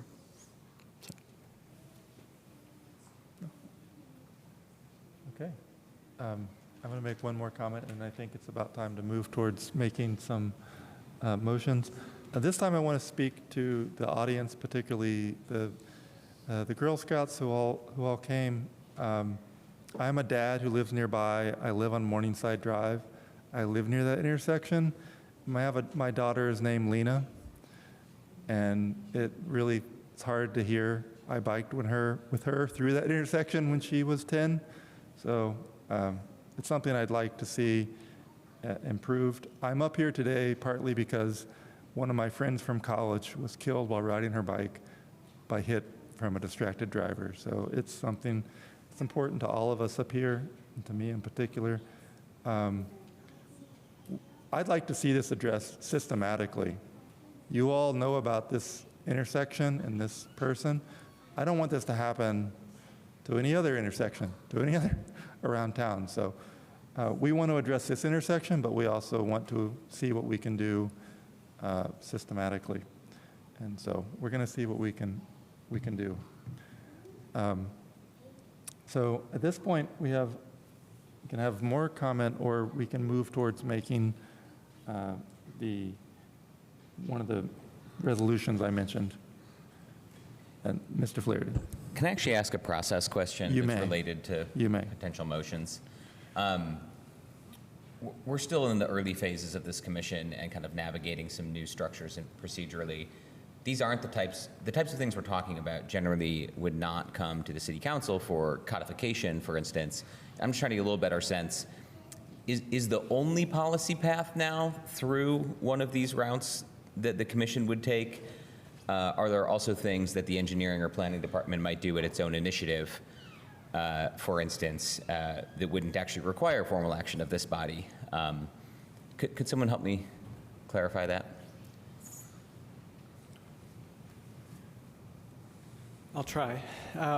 Certainly on this topic, the commission has, per the rules, the 3 options to explore. I think more globally, a couple things that are on my mind are the engineering department is, for the first time in over 3 years, fully staffed. Over 3 years. And so between that and also I think some recent hiring happening in the planning department, we're getting to a point where we can start to do what we are charged with doing, and what some of those things are called out in the safety action plan. There are a number of action items that we have honestly just not been able to do all of them because of capacity constraints. So hoping that we are able to be more proactive in identifying things per that plan. That being said, I don't think we'll be able to do all, but we intend to take steps forward to address some of those. I don't know if that answers your question, but some of those may result in policies, standard procedures, things about how we are moving forward with various activities. Yeah, and maybe just by way of follow-up, and I know we can take the route of passing things here, and we probably will, but that takes time because we meet monthly, and so just wondering what options are there for staff to act at its own expertise and initiative too. Yeah, and generally just speaking, there are things that this commission doesn't see that result in action. Typically what we are taking before you, and we are all learning this is a new thing for all of us, is trying to be proactive about bringing forward major capital projects. And then also things that do have policy changes, things that would have typically been in a Title 15 ordinance. That being said, if there are other things that I am blanking on or other desires of the commission, to please let us know. But there are other things outside of those realms that we do address over time. Okay, thank you. I'll add one more question. If neighbors did want to pursue a mural, what would be the process step for that? I think maybe probably an email to Transportation Commission, and we'll make sure to get you directed to the right people and process. Thank you.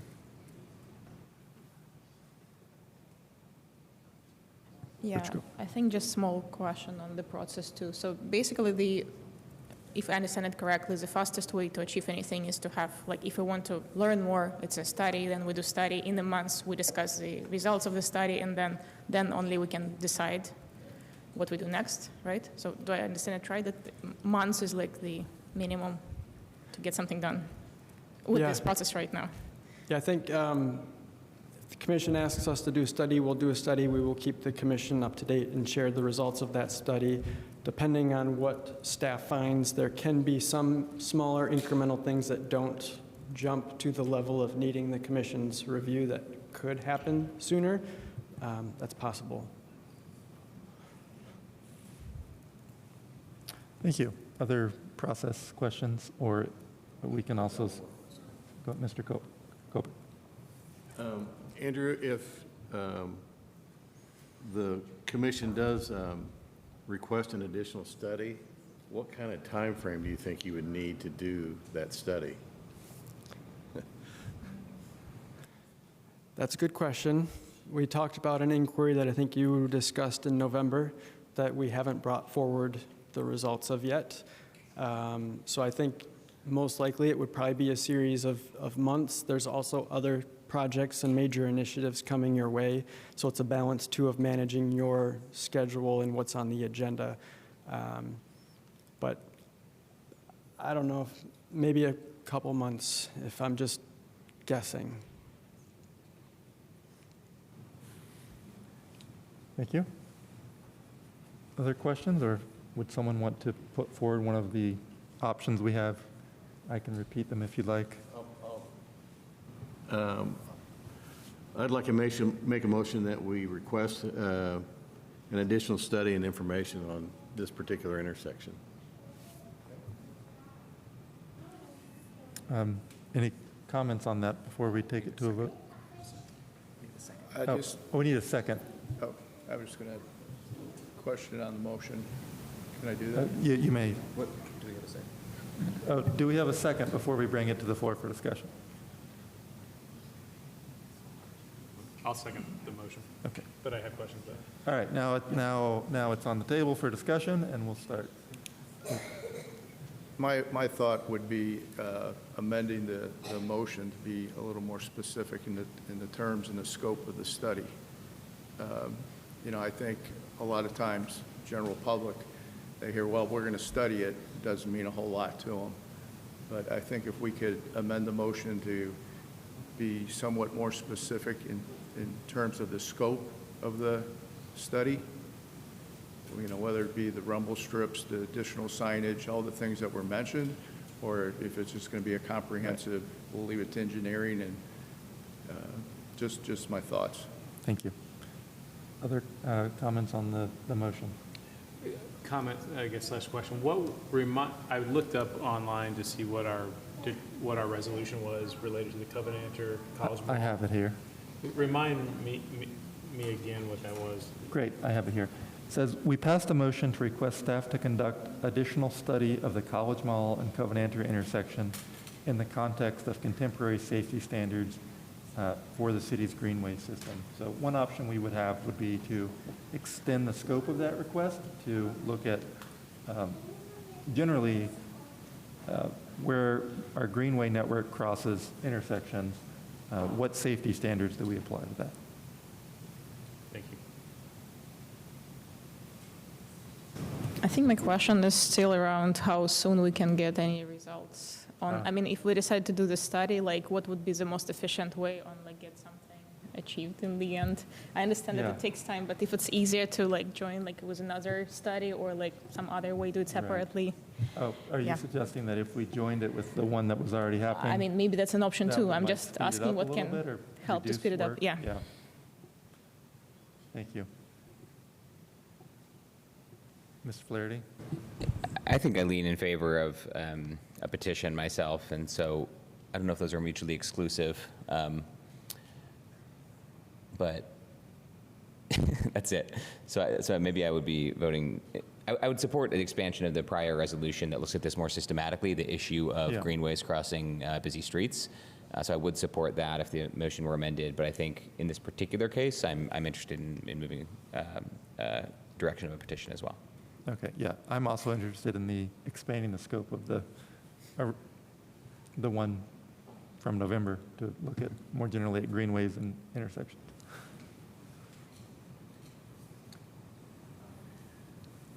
So if we expand the existing one, is it in action already? Like, is it in process already or not yet? This is the one you mentioned that it's not happening yet, right? It has not started yet, or it started? We're asking about the status of the motion we passed in November, which was to look at the College Mall and Covenanter intersection in the context of the city's greenway system. And so we're discussing the possibility of expanding that, but our question is about the status of that. That evaluation is in very preliminary stages, if I'm being honest. I'll also say that while they're both part of a greenway network, the context of those crossings is also very different. College Mall is very different than Smith, a traffic signal versus an always stop. So I think from an initial review, they would be separate. They could be presented together, but they would be looked at a bit differently, even though they both are a part of a greenway. You mentioned that's useful to look at things systematically, and I think we were trying to work within that framework. You also mentioned these are two different kinds of intersections. Would you find that to be useful to combine those inquiries or to look at them separately? I think maybe a part of it would depend on the commission's desired prioritization. I think the systemic evaluations can take longer, whereas the more focused evaluations can be quicker. But that generally we are also trying to have that larger perspective in our evaluations. So it's a complex thing, and that's why we have a commission to. Sure. It does sound like we might have an opportunity for a good now, better later approach. You mentioned some, like a second stop sign or some things that could be done in a short term, not permanent, low cost, while a more systematic approach was taken. That seemed like a workable path? Yes. Okay. My comment would be, the reason I had asked about the College Mall and Covenanter situation is just not to attach this intersection to that study, but more to maybe add that to the currently pending petition, motion, I think it is. Because I agree with Andrew's analysis. This is a completely different intersection. It seems like it does happen to be a greenway, but also cars running stop signs at any intersection is an issue that we need to look at. So I would be in favor of amending the current petition or the current motion to include how it interplays with the greenway component, but also focus specifically on this intersection with the hopes that there be quicker action, knowing that the wheels of government turn slowly. Mr. Kopic, would you like to amend your motion? I have no problem with amending my motion to Brian's position on it, Okay. which is including including College Mall, and how do you want to amend it?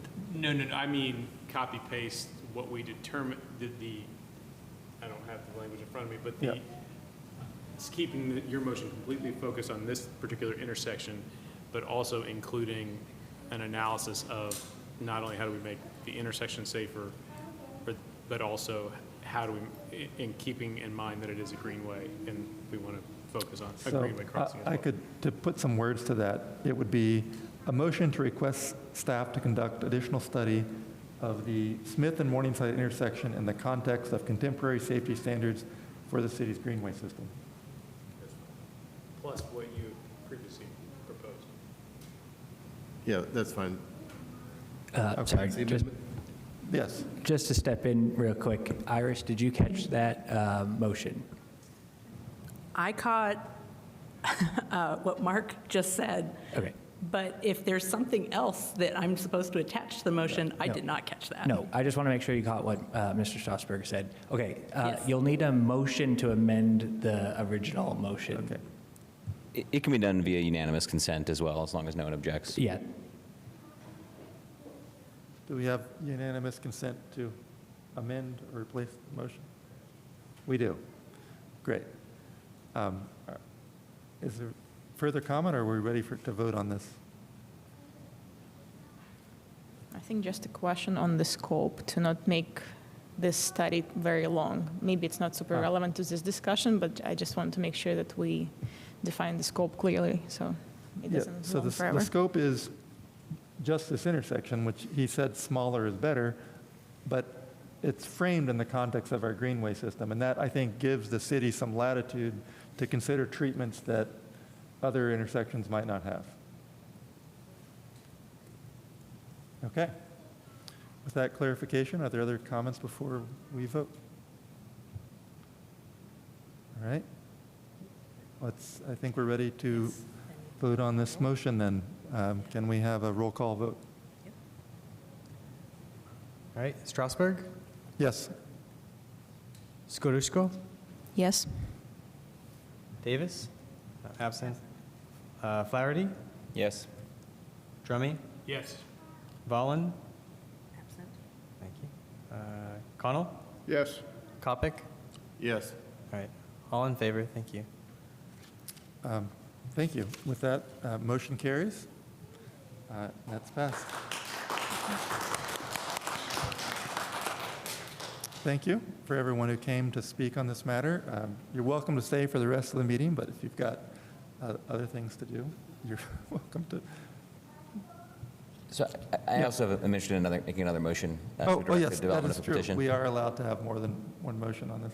Yeah. Okay. And I can share just a bit of rationale. I mean, it seems to me like there are at least some low-cost, low-barrier options to make some progress now, and that based on the data we have, not only the experience shared by folks today, but the data we have documented in the Safe Streets for All Action Plan, especially as it relates to the crash risk for vulnerable street users at this exact location and in near proximity, I think it's warranted to at least consider taking action now, and that's what a petition would allow us to consider and vote on in a future meeting. So with that in mind, I move to direct the development of a petition recommending action on near-term achievable interventions at the Morningside and Smith intersection with the goal of maximizing compliance with the always stop signs to improve safety outcomes for vulnerable street users. Second. We have a second. So this is on the table for discussion. A question for staff: does this sound like a viable option if it were to pass?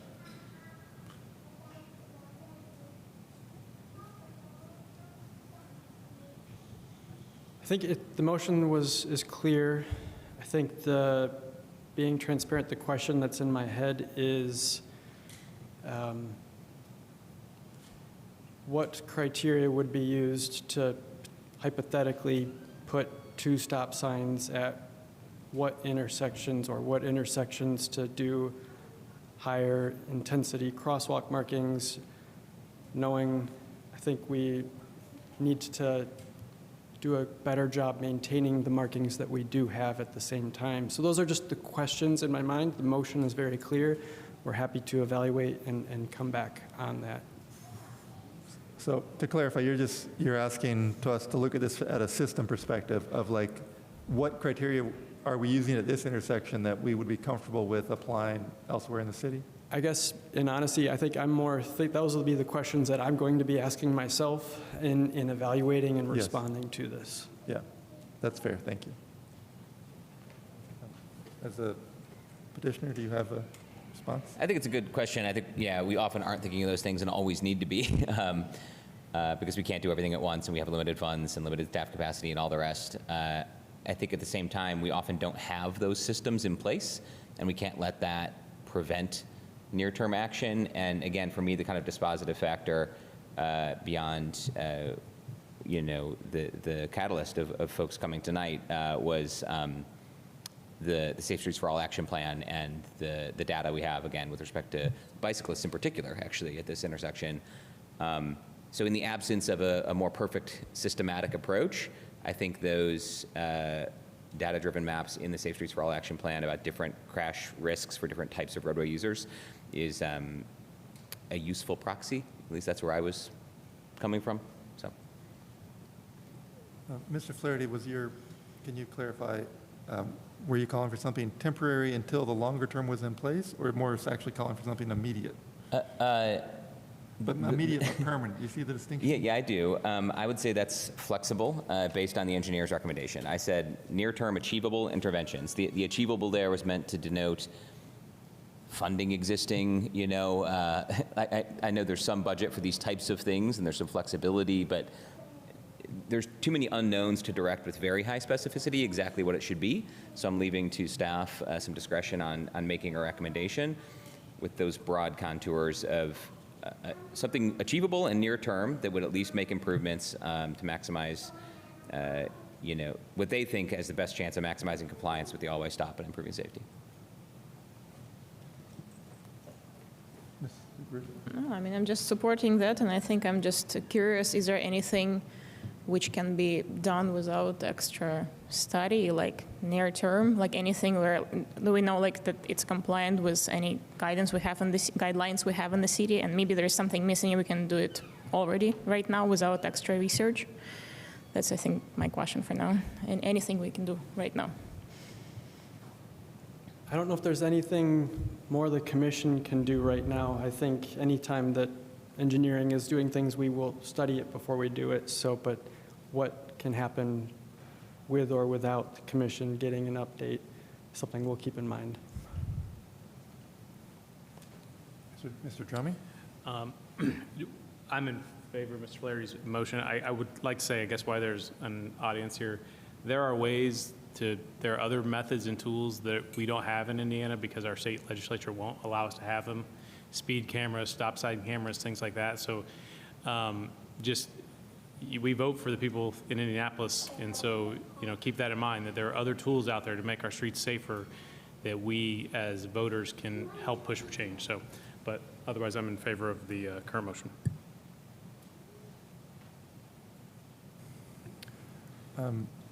I would consider a framing of have it be temporary until this study until something better is done, right? So we're not just doing a reactive thing. So I'm in favor of improvements, but I want to do good now and better later. Can't disagree with that. Yeah, okay. So in your motion, is that something that they would come back at the next meeting and tell us what they think could put in there, like markings or stop ahead sign or something like that? Is that? I think that's the idea. I don't know. I didn't actually require a date in the motion. I don't know if that's something that's helpful for staff to prioritize among multiple options, or if there's a presumption that, yeah.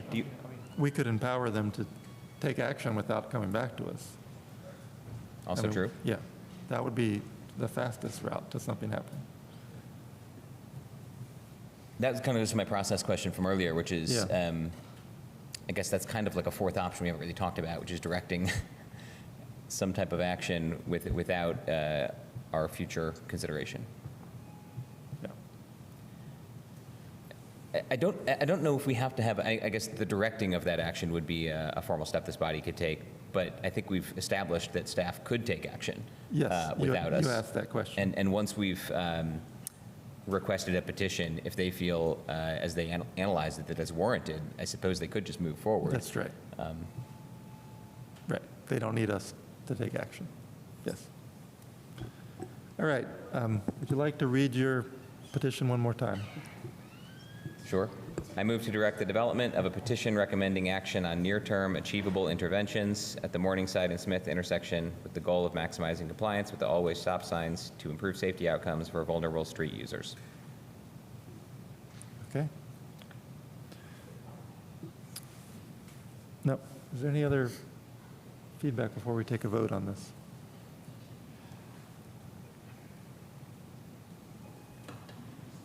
I'm sorry to talk about process.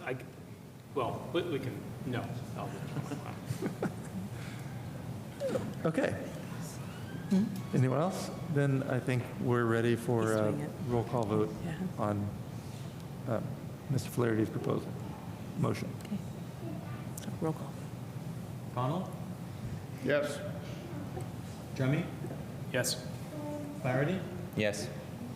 Skowronski? Yes. Strasburg? Yes. Kopic? Yes. All right. Motion carries. Are there any other motions regarding the Morningside and Smith? Seeing none, we're ready to move on to our next item on the agenda for those who wish to stay. Thank you all.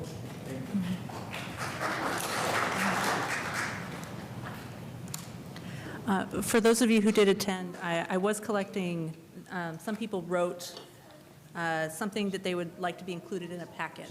So you brought something that you would like to be included in the packet that you have not previously submitted. So long as your name is on it, I can include it in an addendum to make it part of the record.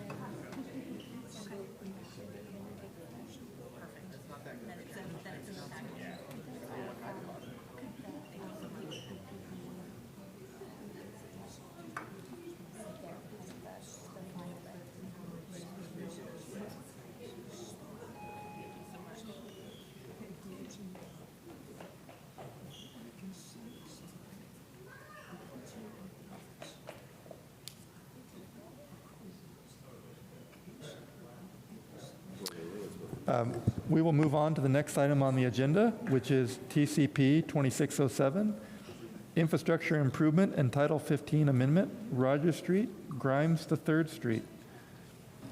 Is there someone here to present? Yes, I'm over here. Kendall Kanoki, Engineering Department. I'm just going to go ahead and share my screen here and present.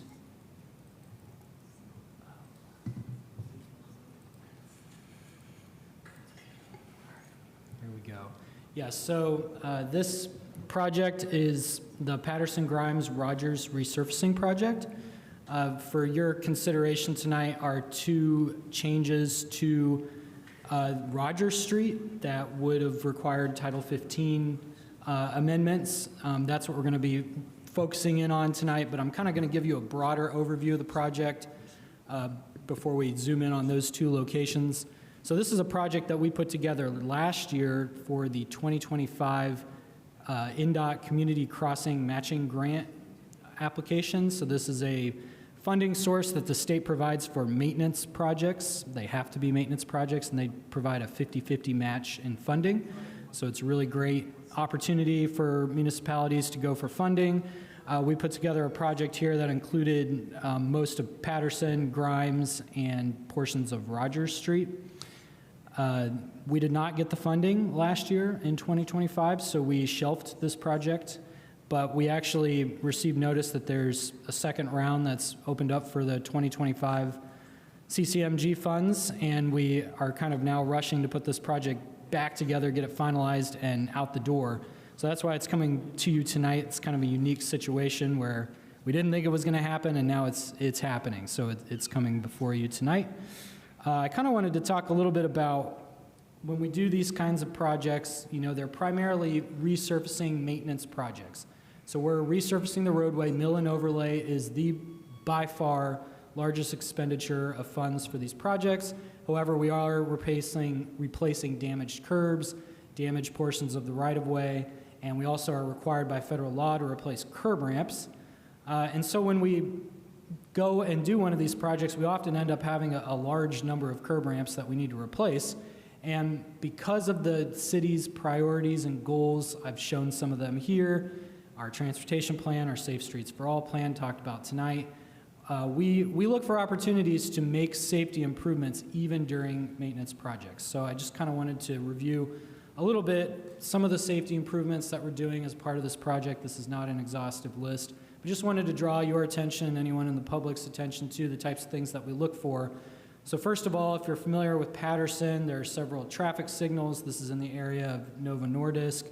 We have 3 traffic signals that I've circled here that are a part of the project.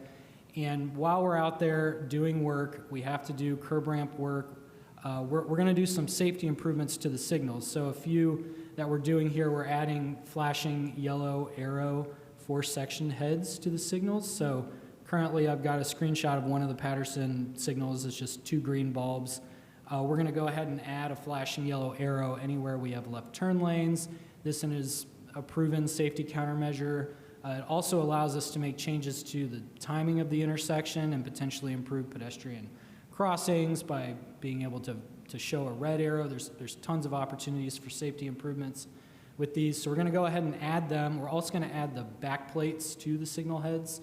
This is another proven safety improvement, and we're going to do this at all 3 of the intersections. We're also going to add an additional section head around curves. I think I have, no, I don't have an example of that, but this is, oh, I did. I drew a little, you can see my sketch there. This is so when, you know, a tree is blocking the signal, as you're approaching it from around a curve, you can actually see what the signal is showing, whether it's green, yellow, red, and you can see it farther in advance of the intersection than you could otherwise.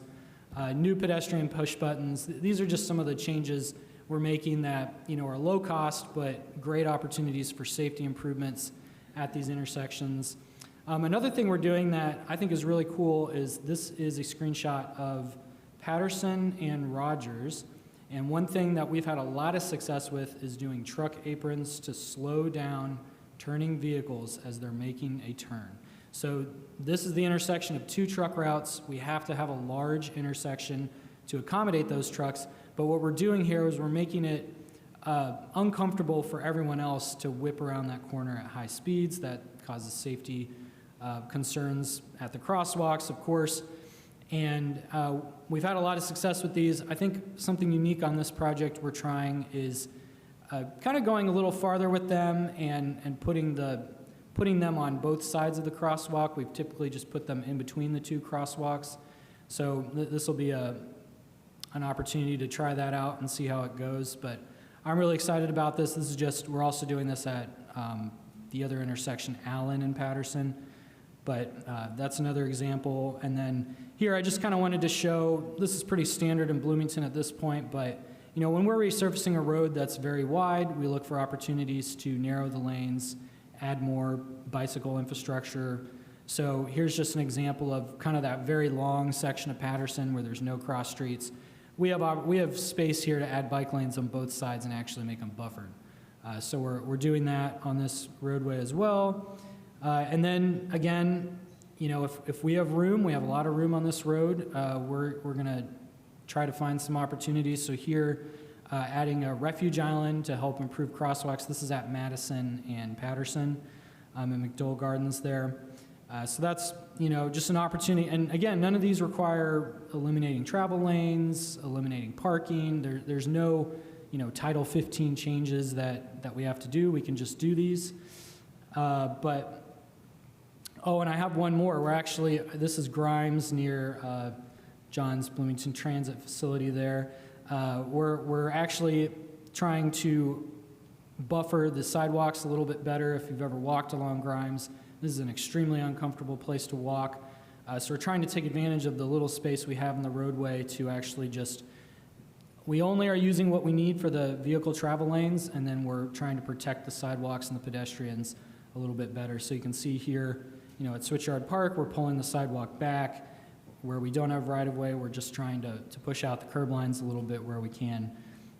So just another example of some of the changes we're making. But now I wanted to kind of focus in on two locations that, you know, these are some opportunities for changes that might require some additional public engagement. These would require Title 15 changes because they would require changes to parking, and I kind of wanted to go over these with you in a little bit more detail tonight. So the first one, this is Rogers between Patterson and Dodds. And if you're familiar with McDowell Gardens, this is the location where there's parking on Rogers on the east side of the roadway. So if you're headed northbound, you're supposed to shift, taper over to the left, go around the parking spaces, then taper back. And then we have that refuge island crossing at Allen. And then we have another section of parking where you shift over, go around, and then shift back. Very often there's no one parked here, so vehicles are kind of just charging through in the right-hand side through the parking lane. And you know, that space, in our observation, has not been heavily utilized. So one low-hanging fruit here is to eliminate the parking from those two blocks and stripe bike lanes on the roadway. So here's an example of what it looks like right now. So you can see none of these cars are parked. They're just kind of traveling through the area, but someone could park there and vehicles would go around. So this is kind of what we're showing at this point as an improvement to this corridor. It's not complete and full bike lanes, but the brakes in the bike lanes are only for like the refuge island at Allen or right at the intersection. There's a small gap before the bike lane starts. But otherwise, we're able to get continuous bike lanes like I'm showing here between our new protected bike lanes that are going in on 2nd Street. We currently have protected bike lanes on Rogers between 2nd and 1st. We have painted bike lanes down to Dixie currently. This would kind of complete that gap with a couple of notable exceptions to the multi-use path that exists on the west side of Rogers. So as you know, I've kind of shown it here, but our transportation plan has this little chart in here and shows us what we're supposed to prioritize: pedestrians, cyclists, transit, and then cars. One thing that these bike lanes can do, let me go back to the plans, is also buffer the sidewalks better, so cars are farther away from the sidewalks, and this provides a safer experience for pedestrians. But in order to do this, we're going to have to go through a 180-day order, Title 15 change to eliminate parking on this block. And what I'm going to do over the coming month is reach out to the neighborhood, set up a meeting, and see what their opinion is going to be on the topic. But this is just based on the guidance that we had in our published plans and our goals as a city. This seemed like the right thing to do here. So I'm bringing it before you tonight. I'll talk about the other location as well, but ultimately, if you all want me to do the outreach and then come back and report what the public says, I can do that. If you all want to, support this as is, knowing that we're going to do the outreach and just approve it tonight, you can do that, or whatever motion you would like to make. But I'll move on to the other location now. So this one, I think, has come up quite a bit. I lived a block from this location for about 6 years. This is Howe and Rogers, and this is a greenway crossing. This is what it looks like currently. We receive a lot of requests for improved crossings here on the Howe Street direction. Rogers is a busy street. And so we're resurfacing the roadway, and while we're at it, we have the opportunity to do something. So what I'm showing here are refuge islands on both the south and north sides of the intersection to help facilitate safer pedestrian crosses across Rogers Street, which is the busy street. This is an uncontrolled intersection, so it's a little bit different than the one we were talking about last petition. Cars do not stop, but this is one option for improvements. I think there's more that could be done. You could, block off, similar to Allen and Rogers, you could block off traffic from going through the intersection at all and just only allow bicycles and not allow left turns, just right turns out of Howe Street. We felt like, just given the time constraints of this project, we would go ahead with this option that improved safety but didn't have such a drastic change to the traffic patterns in the neighborhood. However, again, just like the other location, I plan on going out to the neighborhood in the next month and hearing what everyone has to say about this idea. And so I'm hoping they'll be able to give me some more feedback as to, can we do more here? I think this is a great first step. It's a huge improvement. There is the opportunity to do more. I also kind of wanted to show and draw your attention to Smith and Prospect. So Smith is just to the right on my drawing here, just to the north. And then Prospect is a little bit farther north. These are both streets. They're pretty small streets. Smith is almost like an alley, but they are streets officially. They are named streets. And what we're showing here are bump outs. We could do more here. We could do refuge islands. We could do the type of refuge island you see currently at Howe Street. We could do something more. But right now we were just trying to make it safer without impacting the traffic flows of the existing neighborhoods. So this is another location where I really do want to get more feedback from the neighborhood. I will say we do have parking on the east side of Rogers Street in this location. That's why it's being brought to you tonight. The addition of these 2 refuge islands at Howe does eliminate a very small amount of the parking. However, most of it is maintained. Basically, the parking between Smith and 3rd is all still maintained. So it's really not eliminating very many spaces. But again, we could eliminate parking all along here and do either additional refuge island improvements, or we could even do bicycle infrastructure if that was desired. So my next step, like I said, is to go to the neighborhood, and as I said before, you have several options on how you want to go tonight. But I guess first I just wanted to bring this to your attention and request your feedback. And I think that's all I needed to go through right now, but I'm happy to answer any questions on this. Thank you. Questions for the presenter? Mr. Flaherty. Thank you. First question is just how this interacts with the Rogers, Kinzer, Madison corridor study, and in particular, are we closing doors on design options or things like that, or increasing costs by putting some of these things in now? Could you tell me more? Yeah, that's a great question. And, when we started, we thought we were way ahead of it, and then we thought we were going to be way behind it, and now we're literally right in with it. The consultant was here for a week last week. But yes, so this does have some impacts to what potentially could be done. I've coordinated with transportation planning. I've tried to go with what seems to be the most likely direction from that study with these changes that we're showing. However, that still could change. It is possible that doing bump outs on Rogers, for example, could limit future bike infrastructure. It could limit refuge islands. And when I say limit, it just means that we'll have to remove the bump outs that we just put in and do something else.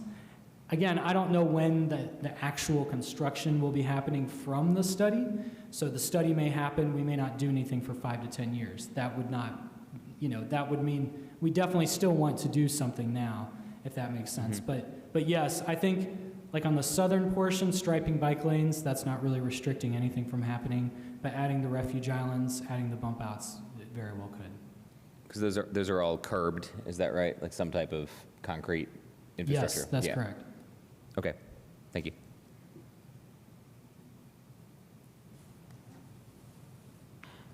First of all, I used to live in that neighborhood, so I really appreciate all the ideas around that. Like, I used to walk there quite a bit.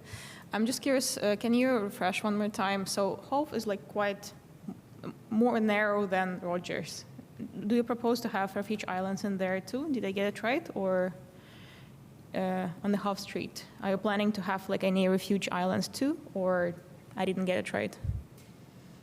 I'm sorry, am I planning on getting... Yes. So did you propose to have refuge islands anywhere else or just on the Rogers Street? Yeah, so we are proposing 2 on Rogers Street and then 1 on Patterson Street as well. So I believe on this project, there's a total of 3.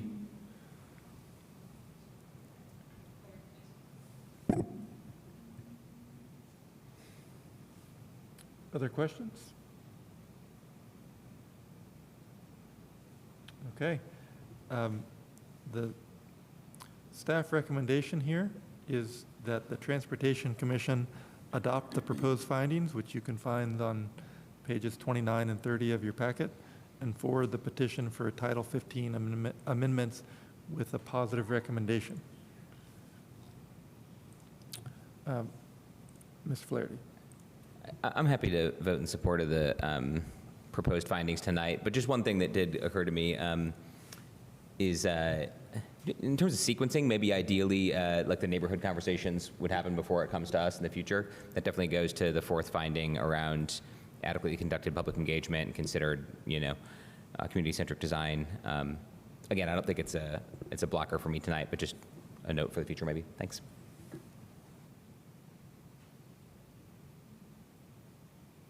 And just, I think, clarification on the process too. You mentioned that you will be reaching out to people living in there, right? So that's like part of the plan, or we have to choose whether we proceed with the recommendations, or you can reach out and then we'll be deciding. Yeah, I think the recommendation is that you approve it and we will proceed with talking to the neighborhood, and if there's a change, I'll come back to you. And just to respond to Mr. Flaherty, this is kind of a unique situation where I certainly would have wanted to do the outreach, but like we're out to bid right now because we have to follow these state timelines. So this is kind of a unique situation, definitely not intentional. I don't plan on repeating it. And just to clarify, part of what's going on is there's a season to do these changes. So a month delay means it's meaningful. Right. I wanted to get it in front of you now so we could, yeah. Exactly. I guess one other reflection and just a question about the flexibility. You mentioned, the potential to adjust things based on community feedback, like neighborhood feedback. I've lived on or more or less on House Street for 15 years and used this intersection a lot and just the whole neighborhood. And all of the crossings on Rogers between 3rd and 2nd are difficult. the sight lines are limited because of hills, and people drive pretty fast because similar to further south on Rogers, it's not very parked. So it's kind of, it leads to folks going faster. And I also know that we don't have a neighborhood parking permit in Prospect Hill at all. We just don't really have like serious parking issues. And so losing parking on Rogers between 2nd and 3rd is really not a concern to me from a policy perspective. And I do wonder about pedestrian refuge islands as a treatment that you mentioned, Mr. Knoke, on a couple of those other streets like Prospect or Smith, which also have traffic calming benefits. And so we're navigating trade-offs here, right, with bike infrastructure, bump outs, refuge islands. Is there flexibility to consider or adjust to refuge islands in those places if you all think that's warranted after engaging the community more, or we progress a little further on the Roger Kinzer Madison study, or are we locked in from what is here? No, there's flexibility. We're not locked in. We're trying to proceed with our best guess, because we'll have to go through a change order process with a contractor. But ultimately, we want to put in what the community wants and what's the absolute best. So yes, we can change, and we will if we need to. Okay, well, thanks for considering those options. Further comments or a motion? I move we adopt the proposed findings and forward this petition for Title 15 amendments with positive recommendation. Is there a second? I'll second it. Thank you. Roll call, please. I'm so sorry. This is open for public comment. Oh, sorry. Would members of the public like to comment on this? Online? Seeing none. We'll come back to the vote. I think All right, we're for ready voting. for the roll call. Jummy? Yes. Flaherty? Yes. Skorushko? Yes. Strasburg? Yes. Kopic? Yes. Connell? Yes. Motion passes. Thank you. We'll move on to the next item on the agenda, which is TCP 2608, Infrastructure Improvement for Powerline Trail. Mr. Seabour, will you be presenting? Actually, I'm going to have Director Street is joining us remotely today to present, and just wanting to appreciate that this meeting is supported by a number of departments. We've got engineering and planning present. Public Works was here. We have our Parks Director, and we actually also remotely had our Deputy Police Chief present as well in case there were questions earlier. But just wanting to appreciate that, and I'm going to hand it over to Director Street. Yes, thank you, Andrew. Can you all hear me okay? Yes. Excellent. Sorry, I was having some audio issues on my computer, so I had to switch to my phone. I don't know what's going on. Tim Street, Director of Parks and Recreation. I am here tonight to tell you a little bit about the Powerline Trail that has been in the works for quite some time. This is my first time getting to be here with this commission in its current form, so good to be here with you, and thank you for the time. The Powerline Trail is, we are very excited to build this summer. This is a concept that has been around for a couple decades, I think, as an idea of, hey, we should take something underneath these power lines and take advantage of the corridor that can't be built and put a trail in this corridor. So when I joined the city at the start of 2021 as Parks Operations Director, this project had been about 30% designed. And was stalled there. This is a project that was authorized in the 2018 bicentennial bonds, so it has taken a while to get around to successful construction of it, but I'm very pleased that we are closing in on it. So it was stuck at 30% in 2021 because there was a long delay in reaching agreement with the county commissioners and with Duke Energy on getting all the necessary and appropriate permissions sorted out to be able to build a trail under the power lines. In part because, one, we needed to secure an easement from the county. The county owns the actual property that the Duke power line easement runs through. The power line easement itself is very old. I think it dates back to the 1940s. So these power lines have been in this corridor for a long time. But that said, it presents a wonderful opportunity for us to build a rare east-west oriented pedestrian multi-use trail, 12 feet wide, typical specs, all of that. And as I continue just my storytelling and how we got here today, even after we were securing the easement from the county commissioners, which took a little while, we found out that Duke had their major reliability infrastructure project, which was doing some major relocation of transmission poles and distribution poles back in this area and a revamp of the substation there on South Rogers Street, which is at the east end of the map that you're looking at here. So we had to wait for Duke Engineering to work through the placement of all their poles, get final details to us before we could really advance this design to 100%. That was about a year and a half, 2 years ago that we were getting that info from Duke. Duke was wrapping up their reliability project, and we were able to go back to Aztec Design and sort of restart the design of the project. I'll tell you a little bit about what it includes overall. Overall, it's approximately 9/10 of a mile. It picks up at the east side at the right-of-way of Rogers Street, coming off the west side of Rogers Street, where there will be a small trailhead with a bike rack and a map, things like that. That is actually the only place in the whole corridor, because of the power line restrictions from Duke that we signed and agreed to, that we can put any kind of vertical infrastructure. So we can't put any trees, we can't put any benches, we can't put any lights in there, and we really can't change grades too significantly. We can lower grades, generally speaking, but we can't increase grades. Let's see. So 12-foot wide multi-use trail starting at the east side with the trailhead. It kind of winds its way through the large power lines there just south of the Duke substation before it opens up to the west. It's actually quite beautiful out there. It's a lovely wildlife corridor. It will connect to Habitat for Humanity via the northeast corner of RCA Park. So when the Osage neighborhood was built, they built a connector to the east side RCA trail there, which in turn it will now connect up to the power line trail. So there will be good access for that neighborhood. Countryside neighborhood, all of those neighborhoods to the south can connect through the park in a few different ways and places and get up to this trail, which in turn can get you to the Beeline.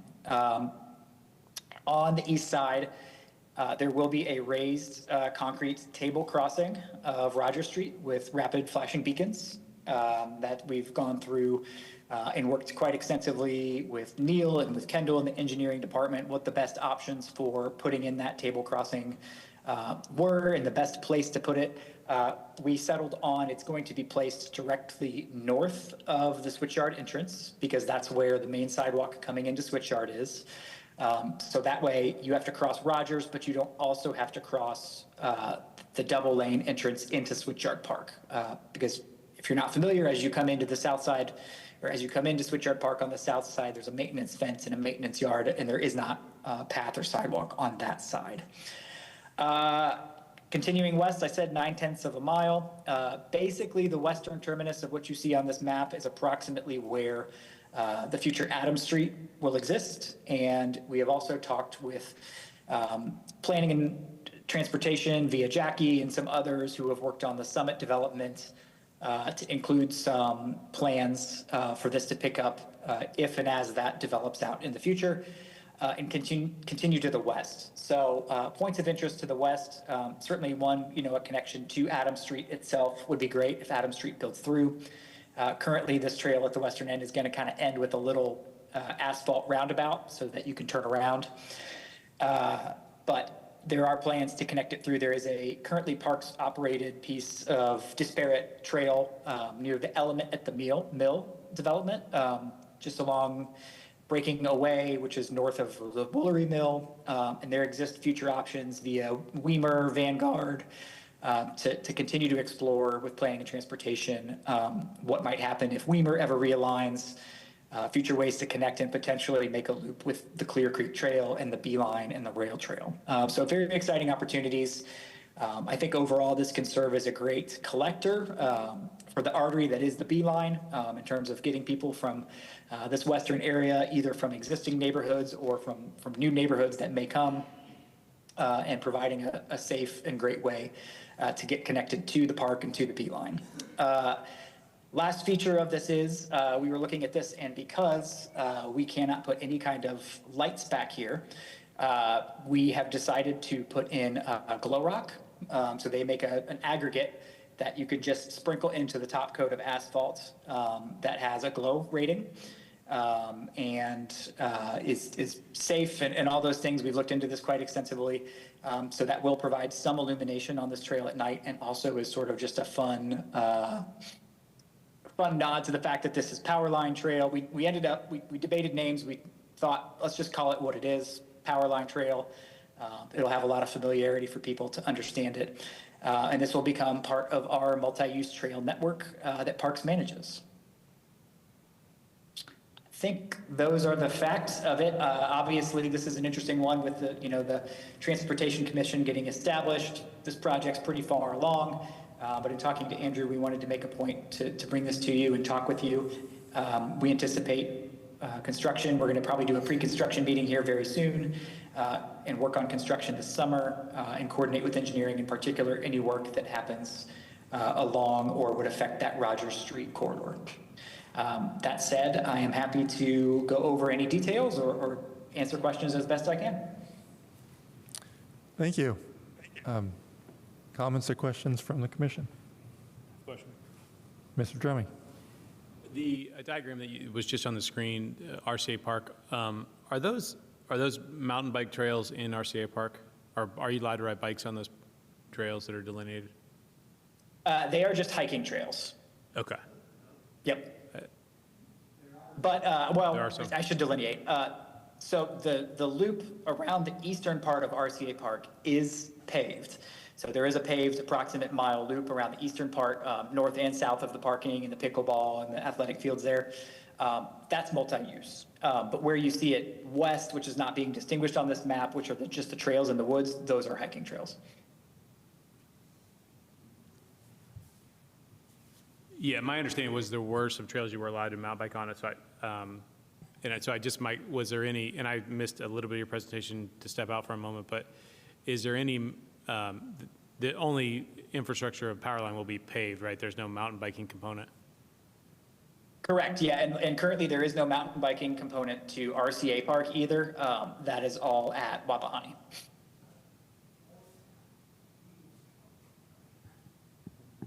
Thank you. You're welcome. Comments from other commissioners?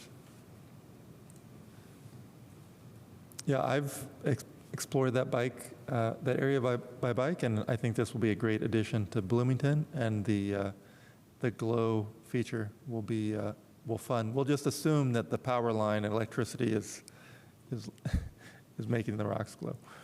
That's right.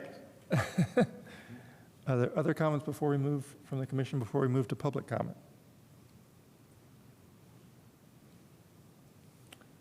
All right, we'll take some public comment now. Sign in, state your name. My name's Jim Schrader with the Bloomington Bicycle Club. I actually talked with the planning director 15 to 17 years ago about Powerline Trail, so I'm real excited about that. I would assume that this will hook up with the Wapahani Mountain Bike Park. Is that correct?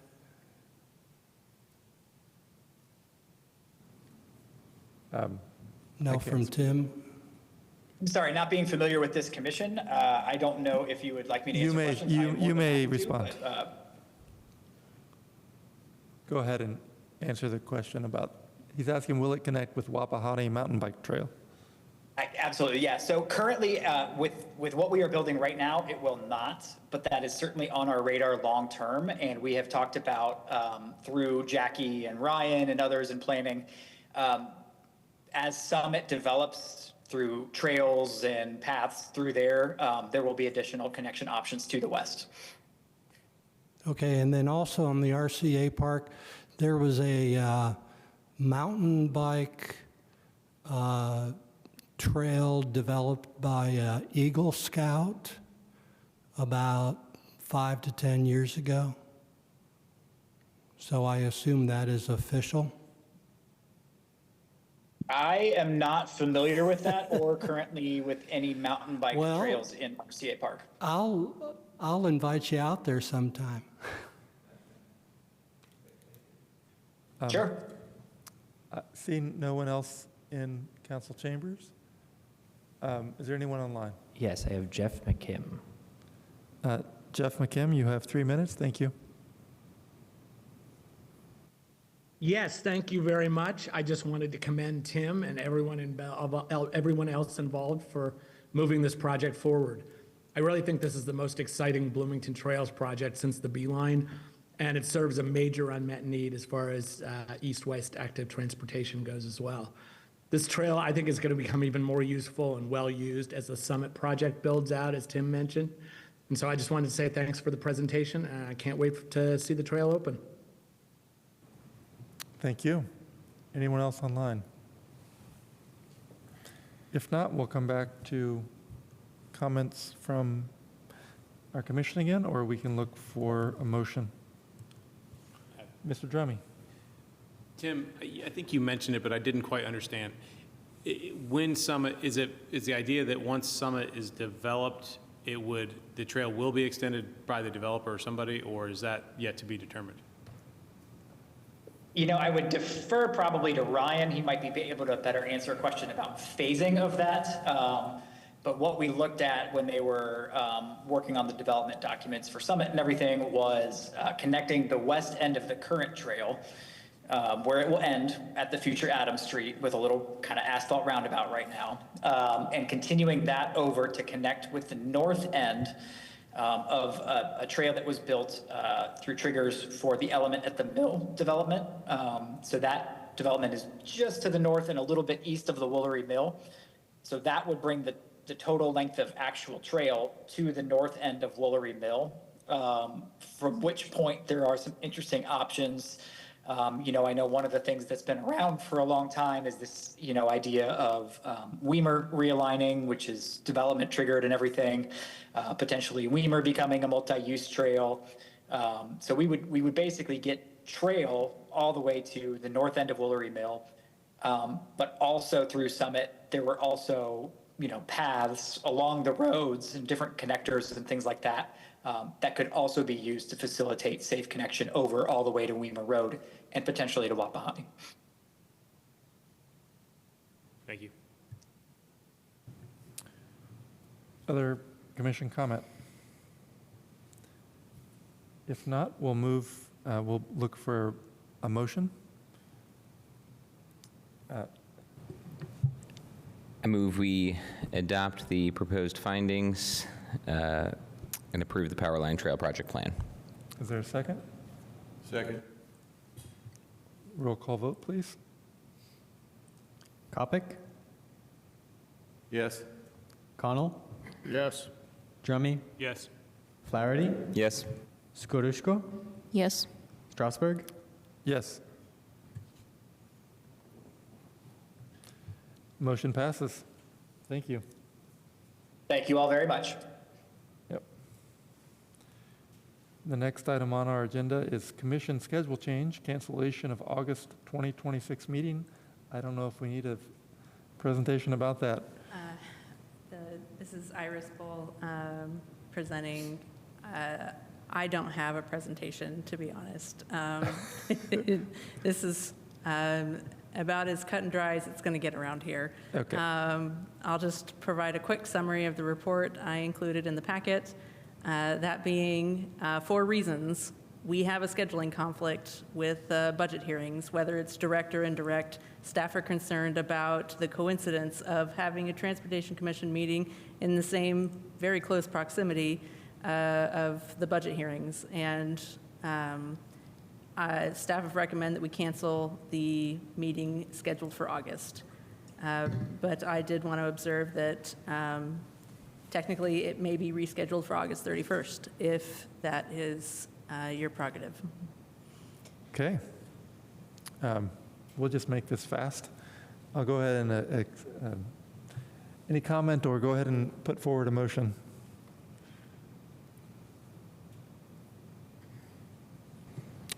I move we cancel the August 24th meeting of the Transportation Commission.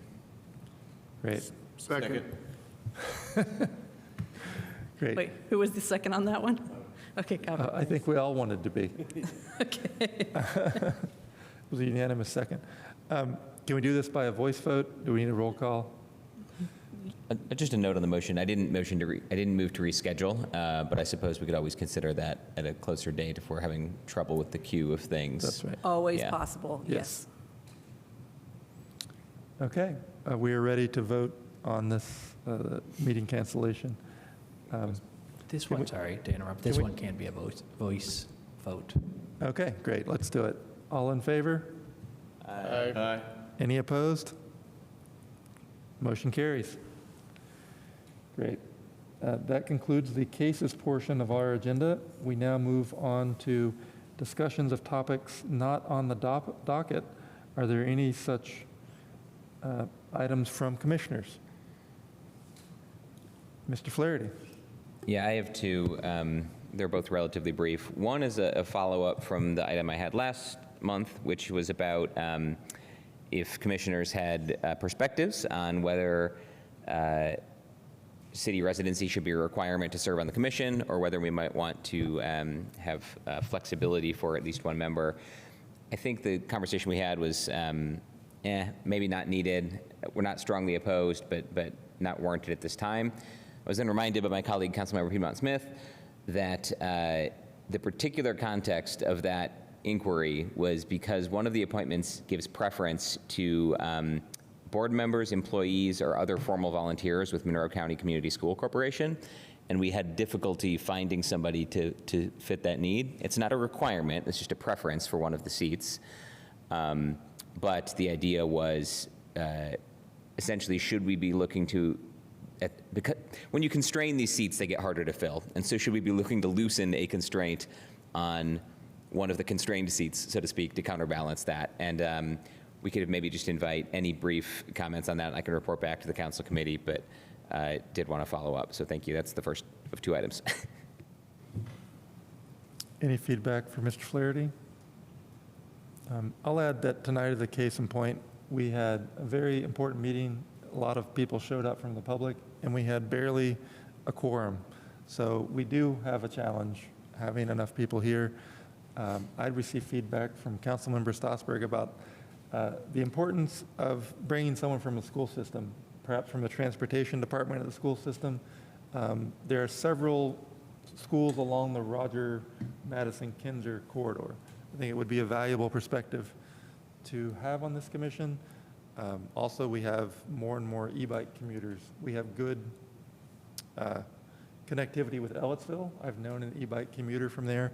So I would definitely be open to that perspective, both to solve the practical problem of filling our seats, but also to either include extra voices related to the school system, which is a county agency, or from e-bike folks who are commuting from outside city limits. Thank you. I'll just support that in general. I mean, I think bringing different perspectives, which are like relevant to the conversations we have in here, I think it's something we should be trying to achieve. Yeah. Thank you. Thank you all. If anybody else has additional thoughts, feel free to email me. I will get back to the council committee. That would involve a city code change. They're considering a future ordinance to make a variety of board and commission related changes. Second item was, if you're not familiar, the City Council has most months a deliberation session, which is not the formal regular session of the council to vote on legislation, but rather more of a generative policy development type of meeting. And I requested and will be leading on April 15th, Wednesday, April 15th, a deliberation session on the particular challenge of pedestrian safety and accessibility in the wake of snow events. We had some real serious challenges this year. Obviously, we had a pretty big snow event or two. That's not entirely unique to us. We've had these challenges for many years. There aren't a lot of easy fixes, but there probably are some ways to improve. And so the goal is to ideate with some relevant stakeholders, city council members. I'll be inviting, I have invited and confirmed attendance from, I think, 4 or 5 of the relevant departments, either engineering or planning, Public Works, Parks, which actually has responsibilities here too, and HAND, which controls the citations for violation of not clearing the sidewalk. And then I thought it would be nice to have a representative of the Transportation Commission join as well. I plan to also reach out to the Council for Community Accessibility. I know we have one member from that council. So that could be the commission president, or it could be another member who volunteers, and we, if there's no one else to step up. So I wanted you to be aware of it at the very least, and wanted to invite participation in that session. They usually last about 2 hours, so 6:30 to 8:30 on Wednesday, April 15th. And finally, sorry, if you have particular ideas or thoughts or questions that you want explored in that session, I would also be happy to receive those, so please feel free to email me or talk to me. So council members can follow up with you directly if they're interested. Yes, though I was hoping we could, might identify a person to join if it's the will of the commission. Just a question, can it be remote or it has to be in person? Or like I would encourage in person. Those sessions tend to be kind of at a round table type of setting, and it's a little bit trickier with remote. Anyone interested? I can hound. I'll be traveling, unfortunately, that's why. So I think it's your turn. Yeah, I'll volunteer. Okay. Does that work for folks? All right. Thank you. That's all I had. Sorry, just a small question. So this, such session happens regularly too, right? Yes, probably 8 months of the year or something we have a deliberation session, yes. And it's possible to participate in this later if there will be an option to? Yeah, they're on a very wide range of topics, and then we have some on public safety coming up after that.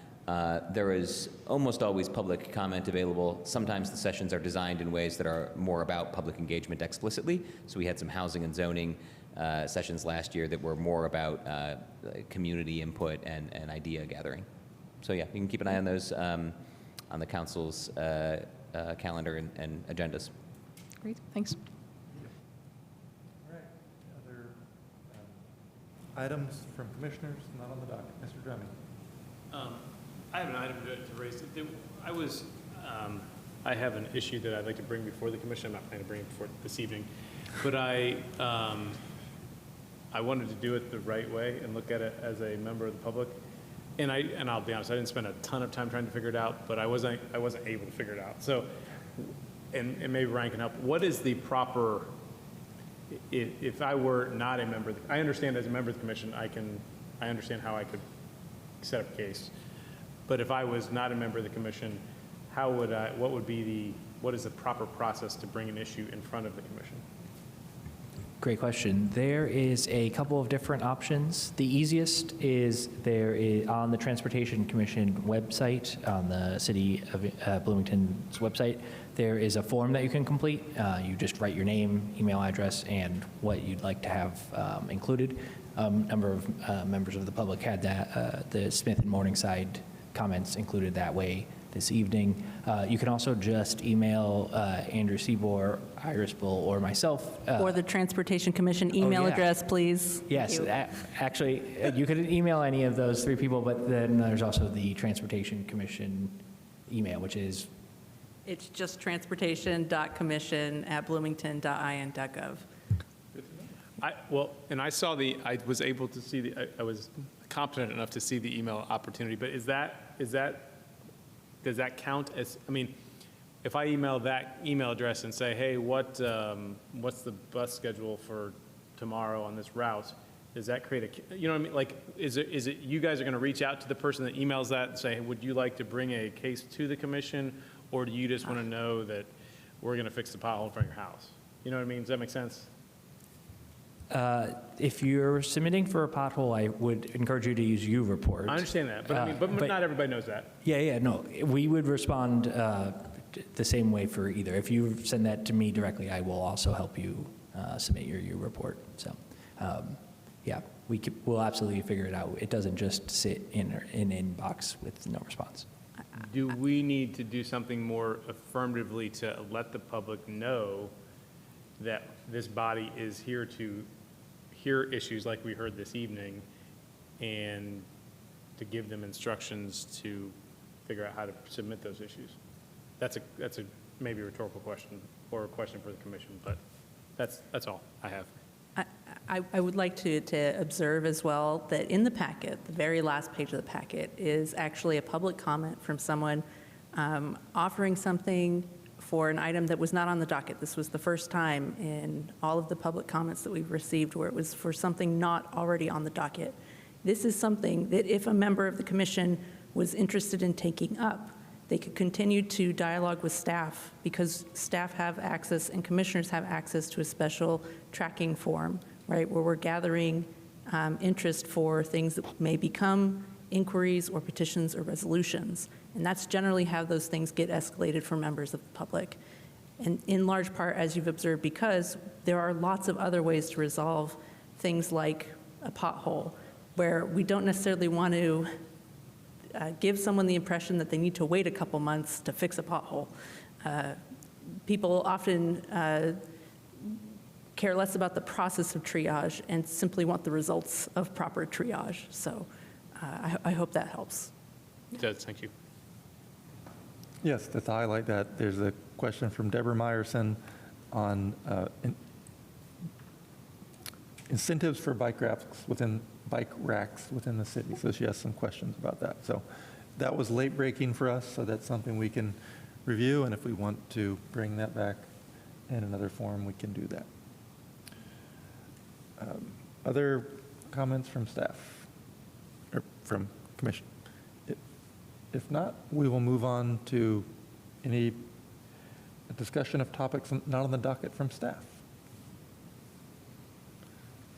All right. I'll simply flag that next week or next month's meeting, the packet materials may be a little different. I can't exactly tell you how. I assume that you will all want to continue receiving a PDF packet, but you should know that WCAG federal requirements are going to be changing, and that's city is getting more uniform and standardized in its response to those federal changes.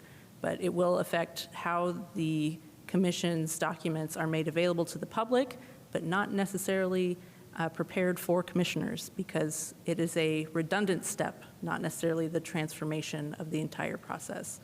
So if you have any questions about what that's going to look like, feel free to email me. I'll be setting it up. Thank you. Thank you. It sounds like some extra work for you. Yep. Yes.